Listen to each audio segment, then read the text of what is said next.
से foundation, foundation to inter, inter to final. ये तीन में से कहाँ पे सबसे ज्यादा स्टूडेंट, मतलब सबसे बड़ा फिल्टर कौन सा है? फाउंडेशन पास है बट इंटर पास नहीं है। अब से ऐसा सबसे बड़ा क्राउड मिलेगा आपको, तो ये बैरियर आपको ओवरकम करना पड़ेगा ना फिर। अच्छा, इंटर पास है बट फाउंडेशन सालों साल से नहीं हो रहा है, ऐसे भी स्टूडेंट है, बट कितने हैं? कम है एज कंपेयर टू फाउंडेशन हुआ है बट इंटर कभी नहीं हुआ है। आप समझ रहे हो क्या? तो ये बैरियर आपको जितना जल्दी हो सकता है उतना ओवरकम करना पड़ेगा। First attempt is the best attempt ऐसे बोला जाता है, क्योंकि ऑब्वियसली उसमें आपका एनर्जी लेवल ऑटोमेटिकली हाई रहता है। आप समझ रहे हो क्या? तो फर्स्ट अटेम्प्ट में जो भी आपका डिसीजन रहेगा, जो 3 महीने के बाद आप लोगे, वन ग्रुप या both the groups, okay, that you are going to complete. Motivation के लिए तो क्या मैं बोल दूंगा आपको, बट मैं आपको बोलूंगा कि अगर कल से आपको कोई क्वेश्चन पूछेगी कि एक ग्रुप या 2 ग्रुप, तो आप बोलेंगे कि भाई हम फर्स्ट ग्रुप पढ़ रहे हैं, हमको जीने दो थोड़ा। बराबर है ना? फर्स्ट ग्रुप अभी पढ़ रहे, देखते बाद में क्या करना है। जैसे मुझे कभी कभी ना 1 ग्रुप 2 ग्रुप वाला वो क्वेश्चन कैसे लगता है मालूम है क्या? वो छोटे बच्चों को पूछते हैं ना लोग, मैं जब बचपन सेकंड स्टैंडर्ड में था, मुझे बड़ा हो के क्या बनेगा? डॉक्टर है कि नहीं? अब मेरी बेटे को नाक साफ करना नहीं आता है, क्या बनूंगा? पापा मैं पीडियाट्रिशियन बनूंगा। क्या बनूंगा? मतलब क्या होता है भाई? तो उसकी मम्मी बोल रही भाई ये पीडियाट्रिशियन बोलना चाहता है। क्या बोल रहा है? और फिर वो क्या रहता है? अरे वो छोटे बहुत बच्चे का डॉक्टर। तो समझ रहा है कि आपको ये अब 7-6 महीने के बाद क्या बोलेगा? जज बनूंगा। एक आधा मूवी देखेगा ना, एक आधा एडवोकेट देखो, ये बनूंगा, वो बनूंगा। मेरी बेटी को मैं एक दिन पूछा क्या बनेगा, वो बोली मैं ट्रेन का ड्राइवर बनूंगी। मैं ट्रेन की। तो ये अननेसेसरी, ये प्री मैच्योर क्वेश्चन है, समझ रहा है ना? ये एक ग्रुप करेंगे, 2 ग्रुप करेंगे, क्या करेंगे? आप किस चीज में करियर करने वाले हो वो आज का फेवरेट एरिया नहीं होना चाहिए। समझ रहा है क्या? 10 साल के बाद में किसको स्कोप है, क्या रहेगा, वो आपको देखना पड़ेगा। समझ रहा है कि मैं क्या बोल रहा हूँ? आज क्या है, आज अभी मुझे बताओ, आपको वो व्हाइट बोर्ड पे पढ़ाने वाला टीचर मिलेगा क्या आज? ब्लैक बोर्ड चौक पे पढ़ाने वाला कोई बोलेगा कि मैं बेस्ट करता हूं उसमें, ही इज आउटडेटेड। करेक्ट और नॉट? कैसे पढ़ाएगा 600-700 बच्चों को ब्लैक बोर्ड पे? बराबर है कि नहीं? तो तुम्हें एक समय के साथ चेंज होना पड़ेगा ना। जब मैं कोरोना के पहले बैच लिया था तो मैंने कभी एक्सपेक्ट नहीं किया था कि ऐसा ये सॉफ्टवेयर के थ्रू होगा, ऐसे प्रोजेक्ट होगा, तीनों स्क्रीन पे आपको दिखेंगे, सामने वाले क्लास में भी हम लोग पढ़ाते थे, बस यहाँ पे दिखता था कुछ, यहाँ पे वो जैसे वन नोट का आउटपुट दिखता था, यहाँ पे पढ़ाते थे हम लोग, नो बैकअप नथिंग एल्स। हम लोग यही बोलते थे कि भाई रोज आने का, मिस हो गया तो दोस्त से करने का। समझ रहे कि नहीं? आज देखो मैं कितने ऑप्शन दे रहा हूँ आपको, क्या क्या क्या ऑप्शन दिया मैं। अगर इसमें भी कोई छूट रहा है तो सच्ची में यार फिर तो वो कुछ हो ही नहीं सकता है उसका। क्या क्या ऑप्शन दिया मैं? Face to face, live stream, backup. समझ रहा है कि नहीं?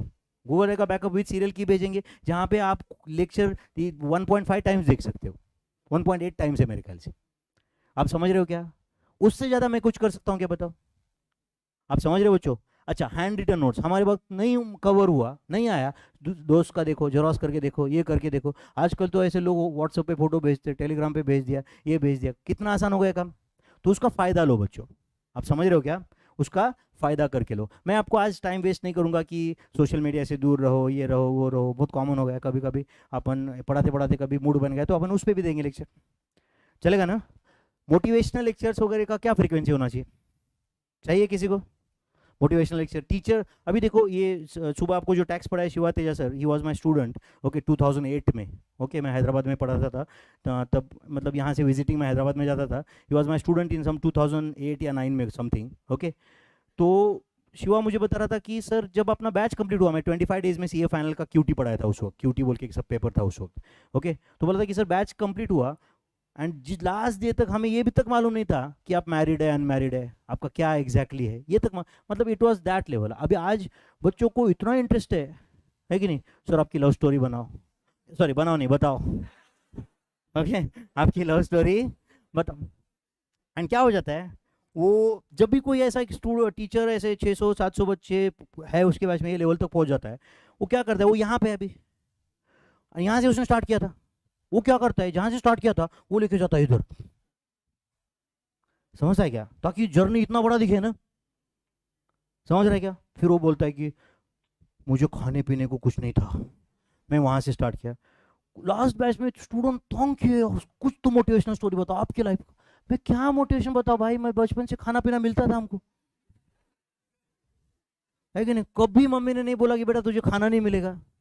इनफैक्ट मैं एक चपाती मांगा तो 2 दिए यार। ठीक है भाई, हम कुछ ऐसे बहुत अमीर नहीं थे, बट खाने पीने की नहीं थी प्रॉब्लम। क्या करें, क्या क्रिएट करूँ क्या? है कि नहीं? मम्मी को मैं कभी बोलता था कि भाई मम्मी ये खाने की इच्छा हो रही है, प्लीज बना दो, मम्मी बना देती यार। आप समझ रहे हो क्या? कभी कभी ऐसे कोई बोलता था कि ये पोहे बना के दो, तो मम्मी बोलती थी इसके साथ साथ में ये भी बनाऊं क्या? ऐसा होता था यार। आप समझ रहे हो क्या? तो कुछ आपको मुझसे एक्सपेक्टेड है क्या कि कुछ अननेसेसरी स्टंट हो जाए यहाँ पे? आप फिर आपको एक्सपेक्टेड है कुछ लोगों को, कुछ पर्टिकुलरली कुछ लोग तो ऐसे मतलब रोते होते हैं फिर क्लास में, वो किती किती त्रास सहन केला आहे नी। ऐसा कुछ नहीं है भाई। पर एंड अच्छा, आप फिर वो हमने दिन रात पढ़े। पढ़ना बहुत सिंपल काम है यार, लेकिन खाना 2 टाइम का मिल जाता है सबको। उतना माँ बाप ने किया है तुम्हारे लिए, बस पढ़ना कोई मुश्किल काम नहीं। कैसे पढ़ते? फाउंडेशन से अपना आंसर है टिपिकल। कैसे पढ़ते? चेयर लेने का, चेयर नहीं है तो नीचे बैठने का, टिकाने का, बराबर है। बुक लेने का और पढ़ने का, बहुत सिंपल है। कैसे पढ़ते? कुछ लोगों कैसे पढ़ते वो टीचर के केबिन के बाहर 2 घंटे रुकते एंड क्या पूछते? ऐसे आते, सर कसं कसं अभ्यास करू? एक काम कर, घरी जा, असं मस्त हे करायचं, तू तू ते अगोदर वाचतो, त्याच्यानंतर हे घे, बाकी काय झालं तर मला सांग. हाँ हाँ सर, कर. हाँ क्या मिला? इतना अकल नहीं आपको खुद को? पर ऐसा कुछ टीचर के पास ऐसा कुछ गुरु मंत्र है क्या? उसने 2 सेंटेंस बोले और मेरी जिंदगी चेंज हो गई। ऐसा है? मुझे है तो बताओ यार, सच्ची में मैं भी सिखा लूंगा कभी। तुमको बताओ मुझे कि सर मैं ये टीचर के पास गया, उसने मुझे ये बोला, मेरी जिंदगी चेंज हो गई सर उस दिन के बाद। बताओ मुझे ऐसा क्या बोला आपको? बताओ ना ऐसे क्या बोला? ऐसा कुछ भी नहीं होता है, अपने को खुद ही पढ़ना पड़ता है। आप समझ रहे हो ना? कुछ भी करो, ऐसा कुछ नहीं होता रहता है कि वो सर 2 सेंटेंस से मेरी जिंदगी चेंज हो गई। हाँ, वो 2 सेंटेंस की वजह से मैं सिंसियर हो गया, ये हो सकता है कि नहीं? मैं थोड़ा सा पहले ये था, but that was the point जहाँ पे मुझे लगा कि थोड़ा मैंने पढ़ना चाहिए। एंड वो कभी भी आ सकता है, किसी को देख के आ सकता है, किसी का एक सेंटेंस सुन के, वो जरूरी नहीं कि वो टीचर बताए, किसी दूसरे बच्चे को देख के हो सकता है, किसी दूसरे के साथ कंपेयर करके हो सकता है, रास्ते पे हो सकता है, कहीं पे भी वो पॉइंट आ सकता है कि जहाँ पे अपने को लगे कि हाँ यार इसके बाद में मैंने पढ़ना चाहिए। है ना बच्चों? सो बहुत अच्छे से पढ़ाई करेंगे हम लोग, ओके। एंड बोर मैं आपको नहीं होने दूंगा, ओके, ये मेरी गारंटी है, ओके। बट मैं आपको कुछ नौटंकी थर्ड क्लास कुछ काम यहाँ पे नहीं करूंगा। आप समझ रहे हो ना कि सर ये करो वो करो। और दूसरी चीज ये है कि आप मुझे अपने इशारे पे नचा नहीं सकते। आप समझ रहे हो क्या? सर ये करो वो करो, ऐसा मैं फ्रेंडली हूँ, बट ये स्टेज पे आने के बाद नहीं हूँ। यहाँ से नीचे उतरने के बाद मेरे कंधे पे बैठो, मैं कुछ नहीं बोलूंगा। आप समझ रहे हो क्या? यहाँ पे राइट, मैं एक डिफरेंट पर्सन हूँ और मुझे रहने दो। और बहुत अच्छा तुम्हारा सब्जेक्ट की हद तक मैं सब कुछ करके दूंगा बच्चों आपके लिए, सब कुछ। आप समझ रहे हो? तो मैं आपको अभी आपका पेपर का क्या फॉर्मेट होता है वो भी बता दूंगा। डे नंबर 1 को जरूरी है ताकि आपको एक थोड़ा सा आपका पेपर एक इमेजिन हो कि आप क्या लिखने वाले हो फाइनली, ओके। तो आपके पास नोटबुक होना चाहिए, आज नहीं है तो कम से कम कल से होना चाहिए। अभी कुछ नहीं करना है, बस बस बस, ठीक है। तो आपके पास एक नोटबुक होना चाहिए। नोटबुक 200 पेज का नोटबुक, या उससे बड़ा रहा तो भी चल सकता है। नोटबुक जो कॉस्टिंग के लिए डेडिकेटेड है। आपने एक नोटबुक तो नहीं बनाया ना सारे सब्जेक्ट के लिए? वो वही अपना टिपिकल कॉलेज स्टाइल, सामने से अकाउंट्स, पीछे से कॉस्टिंग, बीच में लॉ, ऐसा नहीं है ना? तो ऐसा मत करना मेरे भाई, ओके। प्लीज डेडिकेटेड नोटबुक रखना। एंड आपने मुझे प्रॉमिस किया है कुछ देर पहले कि सर हम रोज क्लास अटेंड करने वाले, किया है क्या प्रॉमिस? अरे श्योर? ये प्रॉमिस लास्ट डे तक याद रहेगा? एंड देखो बहुत मजा आएगा क्लास में तुम। एंड देखो एक बार वो मिस करना चालू हुआ ना क्लास, तो वो फिर खत्म ही हो जाएगा आपका करियर उसमें। वो कल से वो कभी आता नहीं रहता है। एंड प्लीज जो लोग आउट स्टेशन से आए हुए हैं, मैं आपको बता दूं भाई, रोज क्लास करो। वो पुणे का कुछ आप जो सोच के आए रहेंगे ना, ऐसा कुछ नहीं, यहाँ पे भी लोग पढ़ते ही है, ओके। कुछ लोग छोटे छोटे गांव से आए हुए दिख रहे हैं मुझे, एटलीस्ट चेहरे से तो ऐसा लग रहा है। तो आपको थोड़ा सा ऐसा 2-4 दिन फील आएगा कि तुम कुछ कम हो लोगों से वगैरह, बाई चांस ऐसा लग रहा है तो लगना बहुत नेचुरल है, पर ऐसा कुछ होता नहीं है। आप समझ रहे हो? कुछ लोग छोटे में भी थोड़ा छोटे गांव से, छोटे शहरों से, डिस्ट्रिक्ट प्लेस से, तालुका प्लेस से, या उससे छोटे प्लेस से आए रहेंगे यहाँ पे। आपको थोड़ा सा ये पुणे के लोग टिपिकल कॉन्वेंट वाले या इंग्लिश मीडियम वाले थोड़ा सा इन्फीरियरिटी कॉम्प्लेक्स देंगे पहले 1-2 दिन, इंग्लिश में बात वगैरह करके ऐसा वैसा ये हो रहे, बट इनको कुछ आता जाता है नहीं, ओके। आता जाता है नहीं मतलब तुमसे ज़्यादा कुछ इनको नहीं आता है। तुमसे ज़्यादा कुछ आता है, थोड़ा 2-4 सेंटेंस इंग्लिश में बोल लेते, वो भी तुम महीने भर के बाद तुम भी बोलोगे। आप समझ रहे हो ना? बट तुम्हें जो आता है ना वो उनको नहीं आता, वो या आ भी नहीं सकता। आप समझ रहे हो? कुछ चीज़ें जो तुम में है ना, ये लोग जिंदगी भर तुमसे सीख नहीं सकते हो या कॉपी नहीं कर सकते। तो तुम बहुत अच्छे हो, तुम अननेसेसरी कुछ खुद खुद को कुछ इन्फेरिटी में मत रखना। ओके, कि भाई मैं कुछ कम हूँ, मैं कुछ ऐसा ऐसा कुछ भी मत रखना। वो बिंदास कॉन्फिडेंस में रहो, अपने अपने टशन में रहो। राइट, मैं इतने छोटे गाँव से आया और यहाँ पे आप अभी सामने मैं पढ़ा रहा हूँ ना यहाँ पे। राइट, मैंने खुद 1999 में जिस क्लासरूम में क्लास किया, 2004 में सेम क्लासरूम में मैंने पढ़ाया, जबकि मैं 10th स्टैंडर्ड तक मराठी मीडियम में पढ़ा, 11th and 12th standard science में पढ़ा। इसका मतलब मैं फाउंडेशन में जब आया तब मेरी क्या सिचुएशन रहेगी सोचो। 10th तक मराठी एंड उसके बाद साइंस, मतलब जो कुछ जो ऑड्स अपने अगेंस्ट रह सकते सब है। इन स्पाइट ऑफ दैट मैं पास हुआ, फाउंडेशन पास हुआ, इंटर पास हुआ, फाइनल पास हुआ, पढ़ाने लग गया। मैं 19 साल से पढ़ाने लग गया हूँ, पढ़ा रहा हूँ यहाँ पे। एंड मेरे ख्याल से थोड़ा बहुत तो ठीक ठाक ही पढ़ा रहा हूँ यार। आप समझ रहे हो? तो ऐसा कुछ इन्फेरिटी में मत जीना कि हम कुछ कर नहीं सकते एंड ऑल दोस थिंग्स। ठीक है, बहुत अच्छा रॉक करेंगे हम लोग, बस थोड़ा सा पेशेंस रखो, पेशेंस मैटर करता है। डे नंबर 1 को कुछ एक्सपेक्ट मत करो, डे नंबर 2 को कुछ ऐसा कि अचानक से मैं कुछ कॉस्टिंग का अपना लेवल इतना चला जाएगा कि बाप रे क्या नॉलेज होगा मेरा कॉस्टिंग का। हम 200 घंटे पढ़ने वाले बच्चों, उसमें से 1 घंटा हो चुका है। समझते हो? 200 घंटे में मैं क्या क्या पढ़ाऊंगा? 200 से ज़्यादा ही रहेंगे, कम नहीं रहेंगे। 208 से 210 के आसपास अपना रहेगा ये सब कुछ हो। समझ रहे हैं आपको ये? तो हम क्या क्या पढ़ेंगे आप इमेजिन करो। तो 1 आवर में ऐसा कुछ होने वाला है और उसके बाद में मेरा नॉलेज में अचानक इतना अपग्रेडेशन होगा, ऐसा कुछ एक्सपेक्ट मत करो। Believe the process, result will be in our favour. बस प्रोसेस पे धीरे धीरे धीरे धीरे हम काम करेंगे। एंड तुम अभी हम रोज उठ के मार्क्स के बारे में मत सोचो, आप सिर्फ इतना सोचो कि मुझे रोज का क्लास बस एंजॉय करना है एंड रोज 1 आवर पढ़ाई करना है, रोज 1 आवर पढ़ाई करना है। पॉसिबल है क्या ये? रोज 1 आवर, 1 आवर के नीचे पढ़ रहा हूं अगर मैं एक दिन में, तो ऐसे खुद को लगना चाहिए कि मैं कुछ क्राइम किया आज।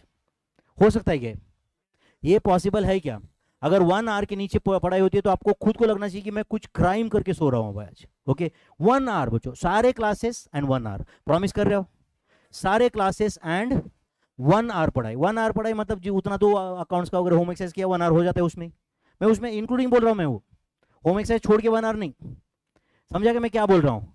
1 आवर, 1 आवर के ऊपर 10-15 मिनट अगर आप बाई चांस पढ़े तो बोनस है वो, बट काफी है। अभी कुछ लोगों को लगता होगा कि सर इतने में कैसे होगा, तुम करके तो देखो, इतना तो करो पहले।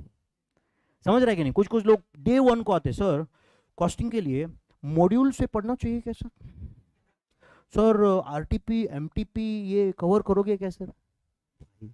समझ रहा है क्या? अभी अपन डे नंबर 1 को है, आरटीपी एमटीपी का फुल फॉर्म छोड़ के तुम्हें कुछ पता नहीं है, फुल फॉर्म भी हार्डली पता है।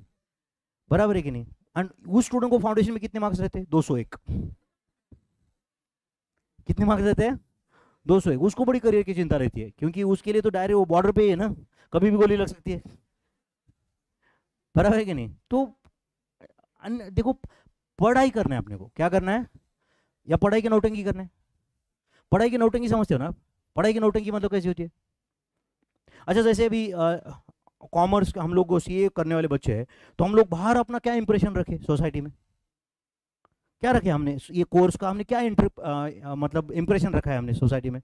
सीए बहुत टफ कोर्स है एंड सीए में कुछ लोग ही पास होते हैं, एंड सीए में बहुत अच्छे अच्छे लोग भी फेल होते हैं, बहुत पढ़ाई करके भी फेल होते हैं। ये इंप्रेशन रखा है। किसने रखा है इंप्रेशन? अपने जैसे नालायकों ने। पढ़ाई करने वाला कोई फेल नहीं होता, ईमानदारी से। समझता है क्या? बट हम लोग क्या किए, पहले से बना के रखे ना हो, ताकि फेल भी हो गए तो इज्जत बनी रहे। लेकिन फेल, अच्छा अच्छा फेल भी हो गए तो सिंपत्ति आती है ना घर से, है कि नहीं? फेल हो गया, अच्छा अच्छा कुछ नहीं होता, सीए में तो सब फेल होते रहते। ऐसा नहीं रहता यार, है कि नहीं? अच्छा बाहर ये तो अपने लिए तो अंदर की बात है ना, बाहर का कोई आया यहाँ पे तो मैं यही बोलूंगा कि भाई ये सीए के स्टूडेंट्स है, sincerity, dedication, consistency, hard work, efforts, बड़ा बड़ा स्पीच देंगे अपन, है कि नहीं? बट अपने लिए तो अंदर की बात है ना, अपन तो जानते हैं अपन क्या है। बराबर है कि नहीं? अच्छा, जैसे कि जब जहाँ पे सारे सीएस का कॉन्फ्रेंस चलता रहता है, वहाँ पे कोई दूसरा आया तो सीएस लोग ऐसा प्रोजेक्ट करते खुद को कि जैसे कि मतलब वो चांद से आए या कुछ तो ऐसा ये करके आए। अच्छा, वो बाकी दो दो चार गए, अपने लिए तो अंदर की बात है ना यार। अपने को तो मालूम है अपन क्या किए क्या नहीं किए और क्या क्या किए। बराबर है, कहाँ कहाँ किए सब मालूम है ना। आप समझ रहे हो ना? तो अपन अननेसेसरी शो ऑफ नहीं करेंगे। पढ़ाई का शो ऑफ समझता है ना, ऐसा आधा घंटा पढ़ने का,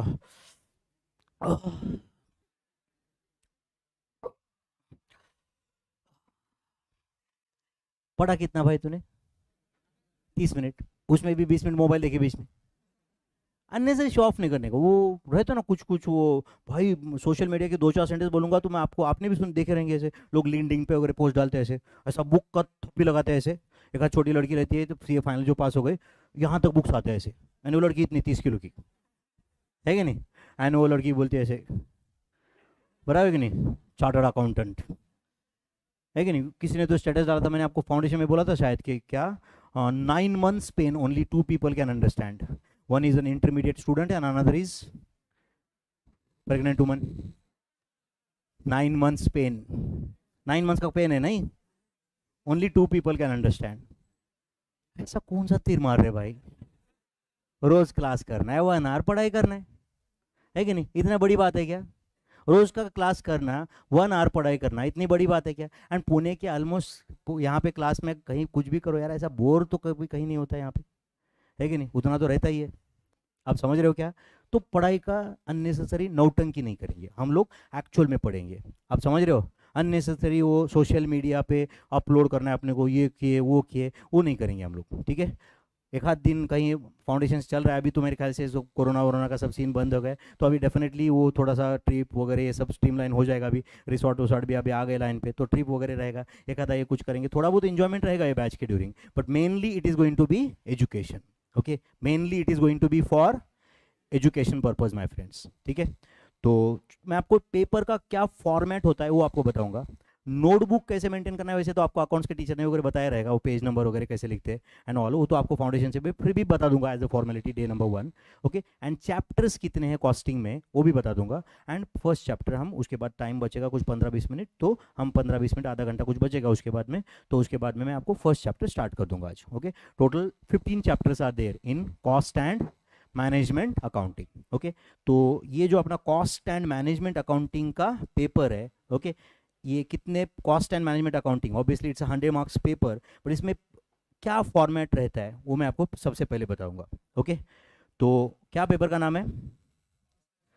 कॉस्ट एंड मैनेजमेंट अकाउंटिंग। जिनके पास अगर बाय चांस नोटबुक है आपके पास तो आप लिखना चालू कर सकते हो, कॉस्ट एंड मैनेजमेंट अकाउंटिंग।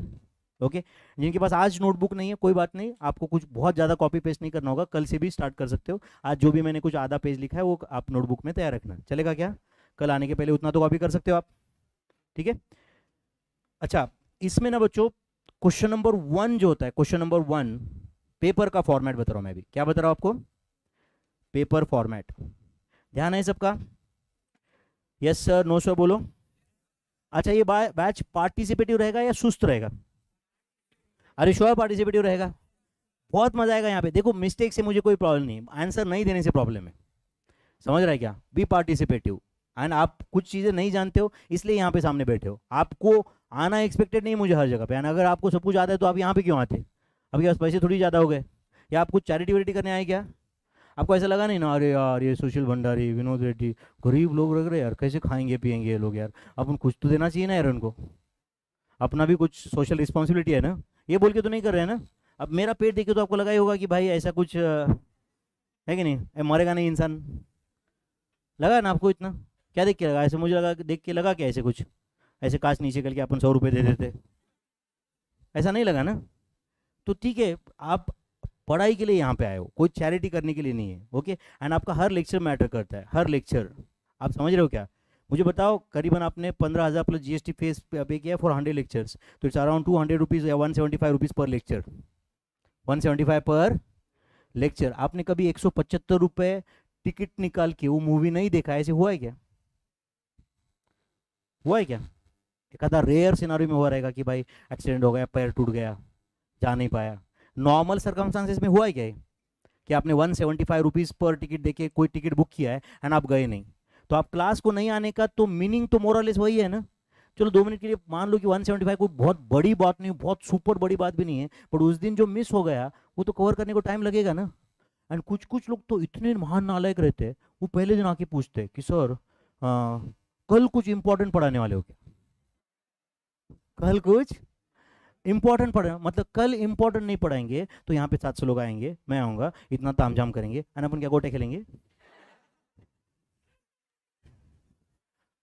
गोटे खेलेंगे क्या यहाँ पे? होगा क्या ऐसे? ऐसा होगा क्या? इधर सेंटर में अपन क्या बोलते हो, होल गल बनाएंगे इधर, और इधर से मैं, उधर से सुशील, इधर प्रशांत, बीच बीच में अमित भी आएगा, शिवा तेजा को भी ले लेंगे, साउथ इंडियन फ्लेवर ऐड करेंगे थोड़ा उसमें। ऐसा कुछ होगा क्या?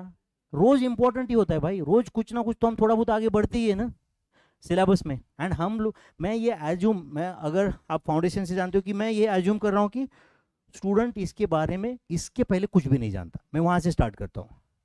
आप समझ रहे हो क्या? That is one of the speciality in this, कि मैं, अगर किसी को जानता है कोई तो वो बोनस है उसके लिए, रिस्पेक्टिव स्टूडेंट के लिए। बट मैं कौन से एंगल से स्टार्ट कर रहा हूँ? मेरे सामने वो बच्चा बैठा है जो कुछ भी नहीं जानता है, भले वो सीए का हो या सीएमए का हो, same syllabus is there for CMA inter also, आपको पता रहेगा। वो कुछ भी नहीं जानता, ये एंगल से ही मैं बता रहा हूँ। हर चैप्टर वहां से स्टार्ट करेंगे, हर चैप्टर, हर चीज मैं आपको लिख के दूंगा, हर चीज आपको, अदर देन क्लास नोट्स बाद में कुछ भी रेफर करने की जरूरत नहीं पड़ी। आप मुझे बताओ, फाउंडेशन के बहुत सारे बच्चों क्लास का नोट्स डी एंड वो जो हैंड रिटन नोट्स वो छोड़ के कुछ भी नहीं किया, एंड फिर भी मुझे बहुत अच्छा स्कोर आया, ऐसे एग्जाम्पल्स है कि नहीं बताओ? वो छोड़ के कुछ भी नहीं किया एंड बस उतने में मेरा काम हो गया, ये है या नहीं है? Same thing will happen for CA intermediate. ये छोड़ के आपको लगता है कि नहीं सर मैं यहाँ से वो क्वेश्चन देखो, भाई मैंने ये बुक, क्या ये क्वेश्चन मैंने बनाया क्या? ये हर जगह से कॉपी किया मैंने। आप समझ रहे हो कि नहीं? इसके बावजूद जो कुछ क्वेश्चन लगता है कि मुझे ये बेसिक्स है, राइट, ये जाने बगैर वहां पे नहीं जा सकते, वो क्वेश्चन मैंने खुद बनाया वहां पे।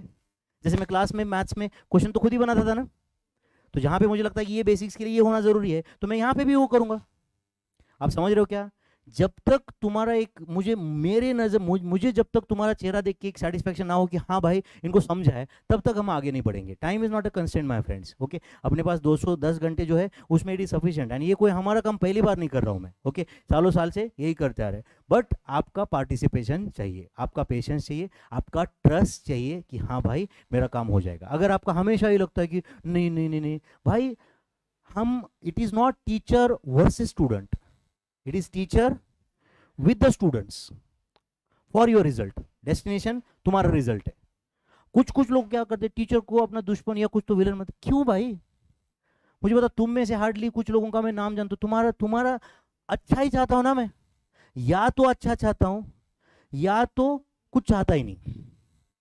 either I am positive or neutral, but I am definitely not negative for you, either positive or for neutral. ठीक है भाई, वो करेगा तो पास होगा, नहीं होगा तो नहीं होगा, मतलब I am neutral for you, correct और not? But there is no question कि हम तुम्हारे लिए कुछ निगेटिव सोचे, तुम्हारा भला ही करेंगे ना यार, करेक्ट है? एंड कुछ बता, कुछ क्वेश्चंस लेके, कुछ क्वेश्चंस और लेके अगर तुम्हारा फायदा हो सकता है तो वो करेंगे ना यार हम लोग, क्यों नहीं करेंगे मुझे बताओ? एंड तुम्हारा जितना अच्छा होगा, आपको नहीं लगता क्या उतना हमारा करियर होगा?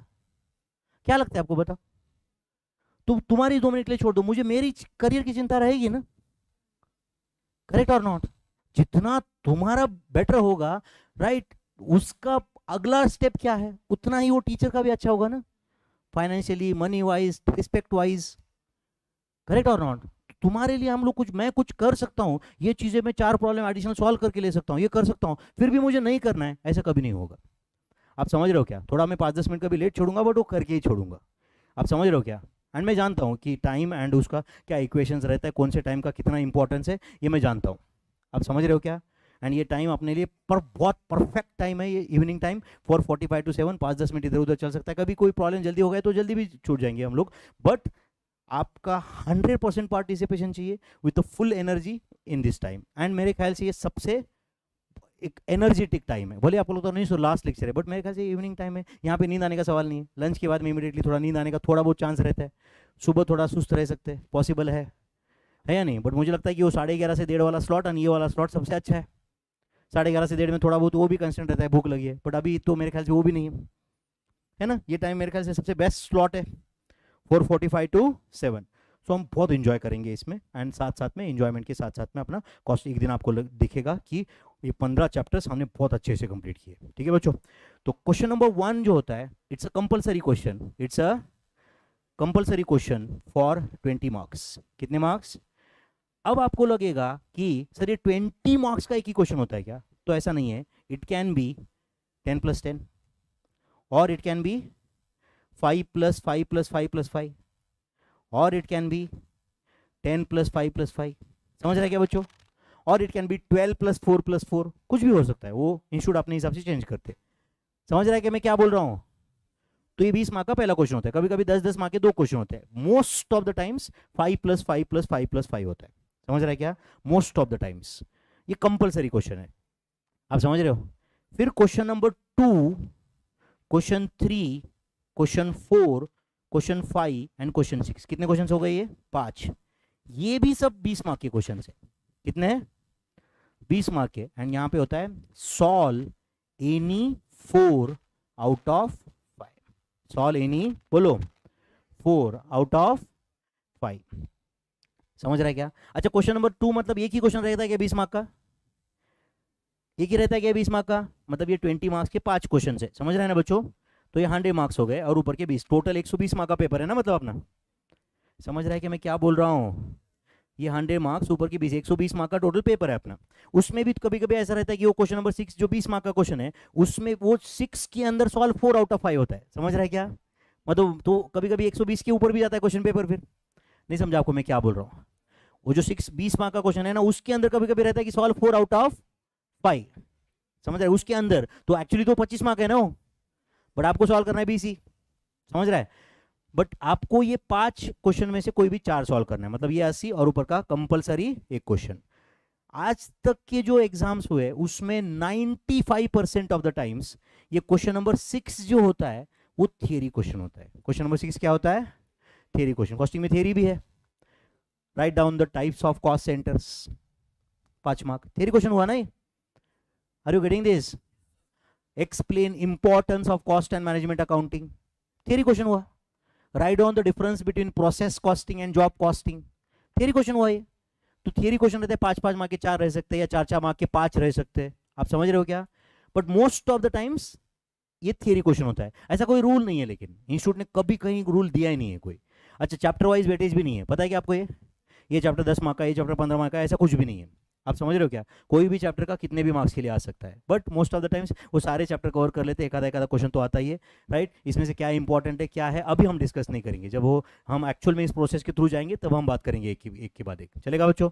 तो ये 100 मार्क का पेपर कैसे होता है, समझ रहे हैं आपको? तो तुम में से कुछ लोग रहेंगे कि सर मुझे थियरी थोड़ा बोर होता है, मुझे प्रैक्टिकल तो बहुत अच्छे से, costing obviously is the practical paper. तो तुम 100 मार्क का भी प्रैक्टिकल बना सकते हो, शायद समझता होगा आपको कैसे 100 मार्क का प्रैक्टिकल बना सकते हो। क्वेश्चन नंबर 1 सॉल्व करो, 2 3 4 5 सॉल्व करो। समझा क्या आपको? हो गया 100 मार्क का प्रैक्टिकल, जैसे लास्ट टाइम बहुत सारे बच्चों ने किया। एंड देखो कितने मार्क्स है उनको। समझ रहे क्या? अब तुम ये मत बोलना कि सर क्वेश्चन नंबर 3 में क्या किया था उन्होंने, एक थियरी क्वेश्चन पूछा था 5 मार्क का, एंड बाद में 15 मार्क के प्रॉब्लम थे उसमें। अब हो गया तो मैं उसको गारंटी नहीं दे सकता भाई कुछ। समझ रहे क्या? तो इसके लिए मैं क्या कर सकता हूँ? फिर पूरा थियरी कवर करेंगे हम क्लास में, छोड़ेंगे क्यों? इनफैक्ट 90% थियरी उसमें से, या एटलीस्ट 80% थियरी ऐसी है कि वो किए बिना प्रैक्टिकल पे जा ही नहीं सकते। सिर्फ कुछ 20% ऐसा है जो सिर्फ थियरी है, उसका कोई प्रैक्टिकल है ही नहीं अपने सिलेबस में। समझा क्या मैं क्या बोल रहा हूँ? वो that is stand alone theory है, वो बस वो करना है। आप समझ रहे हो? बट बाकी 80% जो थियरी है वो क्या है, वो कंप्लीट करने के बाद में ही हम प्रैक्टिकल पे शिफ्ट हो जाएंगे।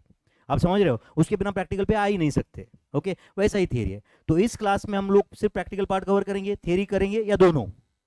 सब कुछ जो तुम्हारे सिलेबस में है वो सब कुछ कवर करेंगे। आप समझ रहे हो बच्चों?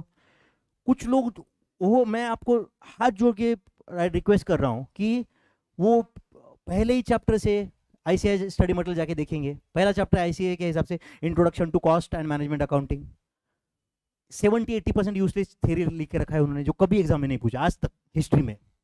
स्टूडेंट बोलेगा कि सर ये, भाई ट्रस्ट द टीचर। समझ रहा है? जो आपने आज तक किया है वो कंटिन्यू करो। आप समझ रहे हो क्या? मुझे आपको खुश नहीं करवाना है क्लास में, मुझे आपको रिजल्ट के बाद खुश करना है। आप समझ रहे हो मैं क्या बोल रहा हूँ? आपको क्लास में वो फील गुड फैक्टर चाहिए क्या? फील गुड कुछ भी करके वो मजा आएगा, आजकल बहुत बहुत ट्रेंडिंग है, वो चलता भी है ना। समझ रहा है? पहले पहले तो करना भी पड़ता है। आप समझ रहे हो क्या? तो फील गुड एक्सपेक्ट मत करना मुझसे, हम लोग डायरेक्ट काम की बात करेंगे यहाँ पे। आप समझ रहे हो क्या? एक होता है ना कि क्या काम का है, उसका क्या रिलेटिव इंपॉर्टेंस है। लाइफ में हर चीज़ को हम इक्वल इंपॉर्टेंस लेवल पे रख सकते हैं क्या? तुम रख सकते हो क्या? जिंदगी की हर चीज़ सेम लेवल ऑफ इंपॉर्टेंस? तो सिलेबस में भी है वो, क्या है क्या नहीं, कितना किसको क्या कवर करना है, क्या एग्जैक्टली इंपॉर्टेंस है, कौन सा कब करना है, मुझे बताओ। मुझसे बेटर सच्ची में आपको पता रहेगा क्या है?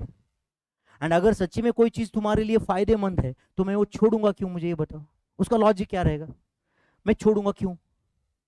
समझ रहा है कि नहीं? वो तो मैं कवर करूंगा ही ना, अगर वो सही में तुम्हारे एग्जाम पॉइंट ऑफ व्यू से इंपॉर्टेंट है तो ट्रस्ट द प्रोसेस। ओके, जो चल रहा है यहाँ पे वो कंप्लीट करना है, एंड उसके बाद में तुम आओ और बोलो कि सर ये मेरा हो चुका है, अब क्या करूँ? आओ, डेफिनेटली मैं क्वेश्चन को एंटरटेन करूंगा। बट स्टूडेंट क्या करता है, सर ये आपका स्टडी मटेरियल हो जाएगा, मॉड्यूल करूँ कि नहीं, आरटीपी करूँ? भाई तू पहले ये कंप्लीट कर, उसके बाद में आ मेरे पास, इन क्योंकि ये होने के बाद में ना वो खुद ही मुझे आके बोलने वाला है कि सर सब कुछ कवर हो गया, एंड ये कंप्लीट करते करते एग्जाम आ जाएगा। समझ रहा है कि नहीं? तो वो और जो एंथुसियाज्म रहता है ना, नो डाउट तुम पढ़ाई करो, बट वो पढ़ाई को अननेसेसरी शुरुआत में जो पैरालिसिस ऑफ एनालिसिस रहते हैं ना, वो समझ रहा है क्या, वो मत करो। ओवर एनालिसिस है कि नहीं, मैं ये करूंगा वो करूंगा, भाई वो एक्शन को भी कुछ इंपॉर्टेंस दो ना, एक्चुअल तुम क्या कर रहे हो उसको इंपॉर्टेंस देना पड़ेगा ना। सिर्फ प्लानिंग हवा में नहीं चलता है ना। कितने, मुझे बताओ, कोई फेल्योर रहेगा तो दो चीजों की वजह से रह सकता है, प्लानिंग, इंप्लीमेंटेशन। कितने percent failures lack of planning की वजह से होते रहेंगे, एंड कितने percent failures lack of implementation की वजह से होते रहेंगे?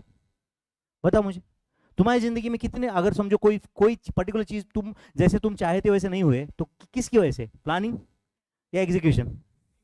एग्जीक्यूशन।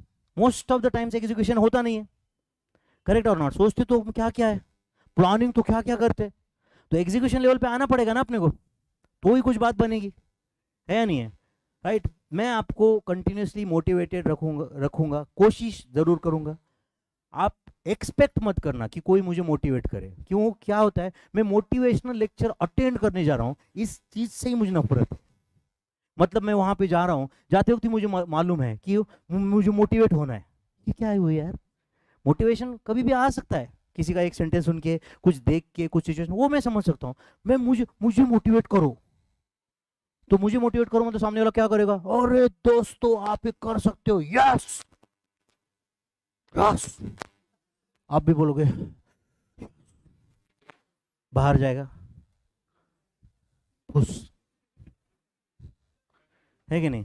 क्या फायदा है उसका, है कि नहीं? जब तक तुम्हें खुद को नहीं लगता है तब तक कुछ भी नहीं होने वाला है। वो क्या अननेसेसरी ये यस नो रोना धाना यहाँ पे, वो नहीं करना है भाई। पढ़ेंगे हम लोग, आपको पढ़ने के लिए आए ना यहाँ पे, या और कुछ एक्सपेक्टेशन के साथ आए, और कुछ कुछ बाहर से कहीं से आए तो ऐसा आपने सुने रहेगा ना, पुणे में क्लास में मस्त मज़ा आता है, ऐसा रहता है, लड़के लड़कियां साथ में नाचते हैं, ये वो ऐसा वैसा मज़ा आ जाता है। कुछ कुछ लोगों को बहुत क्रेज रहता है ना यार भाई, ठीक है। नहीं तो क्या हो जाता है वो जाने दो, आगे कब नहीं बोलता हूँ मैं, कभी बाद में बताऊंगा, अभी यूट्यूब पे भी है ना, ठीक है, लोग सुनते रहेंगे, पेरेंट्स वेरेंट्स सुनते रहेंगे, आप समझ रहे हो ना। बाद में बताऊंगा थोड़ा, मैं 10 लेक्चर के बाद में थोड़ा सा अपन लैंग्वेज चेंज हो जाएगा ऑटोमेटिक। कितने लेक्चर के बाद? 10 लेक्चर के बाद में। अभी तो वैसे भी मैं कुछ बहुत ज़्यादा सोफिस्टिकेटेड नहीं बात कर सकता, बट फिर भी ठीक ठाक लग रहा है ना आज? क्या लग रहा है, मतलब बहुत कुछ ऐसे ऑब्जेक्शनेबल नहीं है ना, क्या बेटा? नहीं ना, तो थोड़ा सा वो, बस थोड़ा टोन चेंज होता है, थोड़ा बहुत, उतना तो चलता है ना, चलता है ना उतना तो। मतलब ऐसे कुछ गाली दूंगा रोज, ऐसे नहीं बोल रहा हूँ मैं, बट आप पास स्टूडेंट को पूछो, मज़ा आएगा लेकिन क्लास में, आप समझ रहे हो बच्चों? बहुत मज़ा आएगा क्लास में अटेंड करने के लिए, आपको भी लगेगा कि हाँ यार कुछ कर रहे हैं अपन लाइफ में, कुछ कर रहे हैं। ठीक है बच्चों, तो ये आपका पेपर का फॉर्मेट है, लिख के ले लिया आपने? ठीक है, ऐसे कुछ बहुत लिखने लायक नहीं है। और एंड उसमें क्वेश्चन नंबर 2 के अंदर उसका 20 मार्क का ब्रेकअप क्या रहेगा, इसका कोई रूल नहीं है, इसका कोई रूल नहीं है। It can be 10+10, it can be 10+5+5, it can be 12+4+4, समझ रहा है ना? But most of the times question number 1 में मोस्ट ऑफ द टाइम्स 5+5+5+5 होता है, एंड क्वेश्चन नंबर 2 ऑनवर्ड्स 10+5+5 रहता है, 10+5+5 रहता है, या कभी कभी 8+6+6 भी रहता है, 8+6+6 ऐसा भी रहता है, आप समझ रहे हो ना? And most of the times they cover all the chapters, most of the times they cover all the chapters, her chapter का एक आधा क्वेश्चन तो कहीं ना कहीं रहता ही है। ओके, समझ रहा है? तो क्या चैप्टर्स है ये भी मैं बता दूंगा। उसके पहले आपको मैं जस्ट एज अ फॉर्मेलिटी, आपको आई एम श्योर अकाउंट्स के टीचर ने इसके पहले किसी ने बताया रहेगा, या फाउंडेशन से आपको पता रहेगा नोटबुक कैसे मेंटेन करते हैं। तो ये आपका बुक रहेगा, आप समझ रहे हो? इसमें वॉल्यूम 1 एंड वॉल्यूम 2 दोनों इसी में मैंने इंक्लूड करके दे दिया है। इंडेक्स में आप अगर आप देखोगे तो इंडेक्स में यहाँ पे आपको 8 ही ऐसे दिखेगा चैप्टर, क्योंकि वॉल्यूम 2 यहाँ से स्टार्ट हो रहा है, वहाँ पे और एक इंडेक्स है। ओके, तो this book has around 348 pages, and plus कुछ और एक सप्लीमेंट है मेरे पास 10-12 पेज का, वो बाद में इशू हो जाएगा टाइम पे, आप समझ रहे हो बच्चों? जो रिसेंट एग्जाम पेपर हुआ है वो। ओके, उसके पहले के 6 पेपर्स मैं इसमें ऑलरेडी आपको दे चुका हूँ, आप समझ रहे हो बच्चों? तो ये बुक आपको मिलने वाला है। ओके, एंड ये बुक एंड नोटबुक ये आपके साथ रोज रहना चाहिए, ये बुक प्लस नोटबुक। तो 2 मिनट के लिए मान लो कि ये तुम्हारे प्रिंटेड नोट्स है, ये क्या है, ये तुम्हारे प्रिंटेड नोट्स है और ये तुम्हारा नोटबुक है, प्रिंटेड नोट्स है और ये तुम्हारा नोटबुक है। समझो ये प्रिंटेड नोट्स पे भी पेज नंबर 13 है और यहाँ पे क्वेश्चन नंबर 7 है, क्वेश्चन नंबर क्या है 7। एंड समझो ये नोटबुक पे अभी समझो लोग तुम पेज नंबर 52 पे हो, पेज नंबर किस कौन से हो 52 पे, या चलो मैं यहाँ पे लिखता हूँ पेज नंबर 52 पे है, ये पेज नंबर 13 है, समझ रहे हैं बच्चों, वो प्रॉब्लम नंबर 7 है।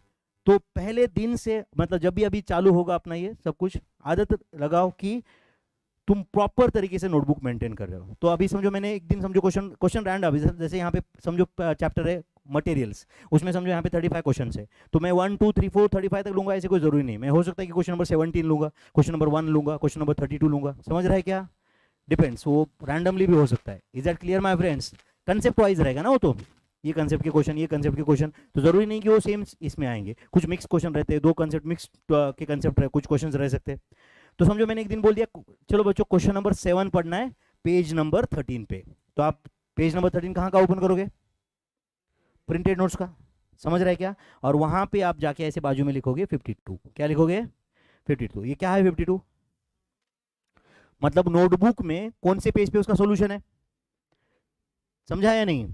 एंड नोटबुक में क्या लिखोगे आप, यहाँ पे ऐसे लिखोगे प्रॉब्लम नंबर 7 पेज 13, ऐसे लिखोगे, क्या लिखोगे 7 13, समझा क्या, मतलब ये 7 प्रॉब्लम का सॉल्यूशन है। एंड जो प्रॉब्लम कौन से पेज पे है, प्रिंटेड नोट्स में वो 13 पेज पे है। तो नोटबुक में क्या प्रेजेंटेशन करने का, समझा क्या, मैंने बोला कि चलो भाई please read problem number 7 on page number 13, तो आप क्या लिखोगे नोटबुक में 7/13, एंड प्रिंटेड नोट्स में आके क्या करोगे, कौन सा 7 पे क्या लिखोगे, नोटबुक का जो पेज नंबर चल रहा है वो वहां पे लिखोगे। ओके, आपका पहला वाला नोटबुक कल स्टार्ट होगा जिसमें समझो 180 पेजेस है, समझो इस लड़की के नोटबुक में कितने पेजेस है, तो जब सेकंड नोटबुक चालू होगा ना तो उसको 181 से स्टार्ट करने का पेज नंबर, समझा क्या मैं क्या बोल रहा हूँ। अदरवाइज क्या रिस्क होता है, समझा क्या, इसमें आपने लिख दिया यहाँ पे समझो अभी 7/13, बट 7/13 कौन से नोटबुक का 13, 5 नोटबुक है आपके पास, उसमें पेज नंबर 13 है ना, समझा क्या। तो इसलिए पहला 180 हुआ तो अगले नोटबुक में 181 से 360 तक जाएगा, फिर 361 से आगे जो भी कुछ रहेगा वट, तो समझ रहा है ना, मतलब करीबन एक 900 पेजेस हो जाएंगे, 900 950 1000 700 800 कुछ तो पेजेस हो जाएंगे, डिपेंड्स तुम्हारे हैंड राइटिंग बहुत सारी चीज़ों पे डिपेंड करता है, पर 600 700 पेजेस तो भरना चाहिए एंड तक, समझ रहा है ना। तो हर नोटबुक के बाद में पेज नंबर अगला ही देने का उस समय पे, आप समझ रहे बच्चों। तो this is how you have to make the notebooks. तो कल से तुम्हारे पास नोटबुक होना चाहिए। कॉस्टिंग के लिए डेडिकेटेड नोटबुक रहेगा बच्चों, रहेगा या नहीं रहेगा, ओके। तो चलो मैंने पेपर का फॉर्मेट बता दिया है, ओके। एंड अब मैं यहाँ पे आपको सिलेबस बता दूंगा, सिलेबस ऑफ कौन सा paper, cost and management accounting, syllabus of cost and management accounting, cost and management accounting का सिलेबस। तो इसमें 15 चैप्टर्स है, ओके। तो मैं 1 2 3 4 5 ऐसे 15 नहीं लिखूंगा, ये 15 चैप्टर्स को हम 3 कैटेगरी में डिवाइड करते हैं, 15 को चैप्टर्स को हम 3 कैटेगरी में डिवाइड करेंगे, और वो 3 कैटेगरीज कौन से हैं वो मैं पहले बताऊंगा आपको, समझ रहे हो बच्चों। तो ये 3 कैटेगरी के चैप्टर्स है, पहले आप लगे तो देखो यहाँ पे और बाद में लिखो आराम से, पता चलेगा ना, या साथ साथ में लिखना है वो भी कर सकते हो, बट वेट कर लोगे तो पहला बेसिक नॉलेज ओरिएंटेड चैप्टर्स। अब मैं बेसिक बोल रहा हूँ, आपको पढ़ते वक्त एडवांस भी लग सकता है, बेसिक नॉलेज ओरिएंटेड चैप्टर्स। दूसरा कैटेगरी है चैप्टर्स जहां पे मेथड्स ऑफ कॉस्टिंग कवर होने वाले, क्या कवर होने वाले, मेथड्स ऑफ कॉस्टिंग। एंड तीसरा है कैटेगरी जहां पे chapters are going to be covered on techniques of costing. तो बेसिक नॉलेज ओरिएंटेड चैप्टर्स, दूसरा कौन सा है, दूसरा कौन सा है, मेथड्स ऑफ कॉस्टिंग, एंड तीसरा कौन सा है, टेक्निक्स ऑफ कॉस्टिंग। तो 15 चैप्टर्स को मैंने यहाँ पे 3 कैटेगरी में डिवाइड किया है। आपको स्टडी मटेरियल में तो 1 2 3 4 5 अप टू 15 दिखेगा, आप समझ रहे हो। तो ये बेसिक नॉलेज ओरिएंटेड जो चैप्टर्स है उसमें से पहला चैप्टर है जो हम ऑब्वियसली आज स्टार्ट करने वाले, कल स्टार्ट करने वाले, कल से ये कवर होना चालू हो जाएगा। तो पहला चैप्टर का नाम है basic cost concepts. ICI study material में उन्होंने उसको introduction to cost and management accounting भी बोला है, but doesn't make any difference. पहले चैप्टर का क्या नाम है, बेसिक कॉस्ट कंसेप्ट, या अगर आपको थोड़ा सा और अच्छा लिखना है तो introduction to cost and management accounting ऐसे भी लिख सकते हो फर्स्ट चैप्टर को, ठीक है बच्चों। देन वन मोर चैप्टर जिसका नाम है कॉस्ट शीट। क्या नाम है? Cost sheet. वैसे आईसीआई के हिसाब से ये चैप्टर नंबर 6 है, मैं यहीं पे लिख रहा हूँ कॉस्ट शीट, ठीक है बच्चों। Then third chapter in basic knowledge is material cost. कौन सा cost? Material cost. Fourth is labour cost. Fourth is labour cost, material cost, labour cost. Fifth overhead cost. Fifth कौन सा है? Overhead cost. Sixth is activity based costing. Activity based costing, कुछ लोगों ने इसको methods of costing में भी लिखा है, but doesn't make any difference, it's actually a basic knowledge oriented chapter, activity based costing. And last है सेवंथ इसमें, फर्स्ट इसमें, that is cost ledger accounting, जिसमें we have to cover integrated and non integrated accounting. Cost ledger accounting. कितने chapter हो गए फिर ये? 7 chapters. 7 chapters, basic knowledge oriented chapters. Okay, ये जो फिफ्थ चैप्टर मैंने लिखा है ओवरहेड कॉस्ट, उसको आईसीआई के हिसाब से उसका नाम है overhead and absorption costing. Doesn't make any difference आप क्या लिख रहे हो, ओवरहेड कॉस्ट या overheads and absorption costing, overheads and absorption costing. Then in methods of costing, चलो मैं यहाँ पे नंबर 8 दूं या 1 दूं? 8 लिख लेता हूँ, चलेगा ना? यहाँ का एक्चुअली तो 1 2 3 4 5 अप टू 15 ही है वो, समझ रहा है ना? तो 8th chapter in this is unit and batch costing. Unit and batch costing. Then 9th job and contract costing. Job and contract costing. Job and contract costing. 10th is service costing, या इसको तुम operating costing ऐसे भी बोल सकते हो। Service costing को क्या बोल सकते हो? ऑपरेशन नहीं, ऑपरेटिंग, ऑपरेटिंग कॉस्टिंग, आप समझ रहे हो? Then joint product and by product costing. Joint product and by product costing. 11th chapter joint product and by product costing. And one important chapter 12th, इसका नाम है process and operation costing. It is not operating, it is operation here. And जो service costing है उसका दूसरा नाम operating costing भी है, ठीक है बच्चों? तो ये 12th है process and operation costing. Process and operation costing, ठीक है? Then in techniques of costing 3 super important chapters are there, बहुत हैं जो बहुत ज़्यादा इंटरेस्टिंग है टेक्निक्स ऑफ कॉस्टिंग। उसमें है पहला मार्जिनल कॉस्टिंग। कभी सुना है क्या नाम आपने? Marginal costing, standard costing.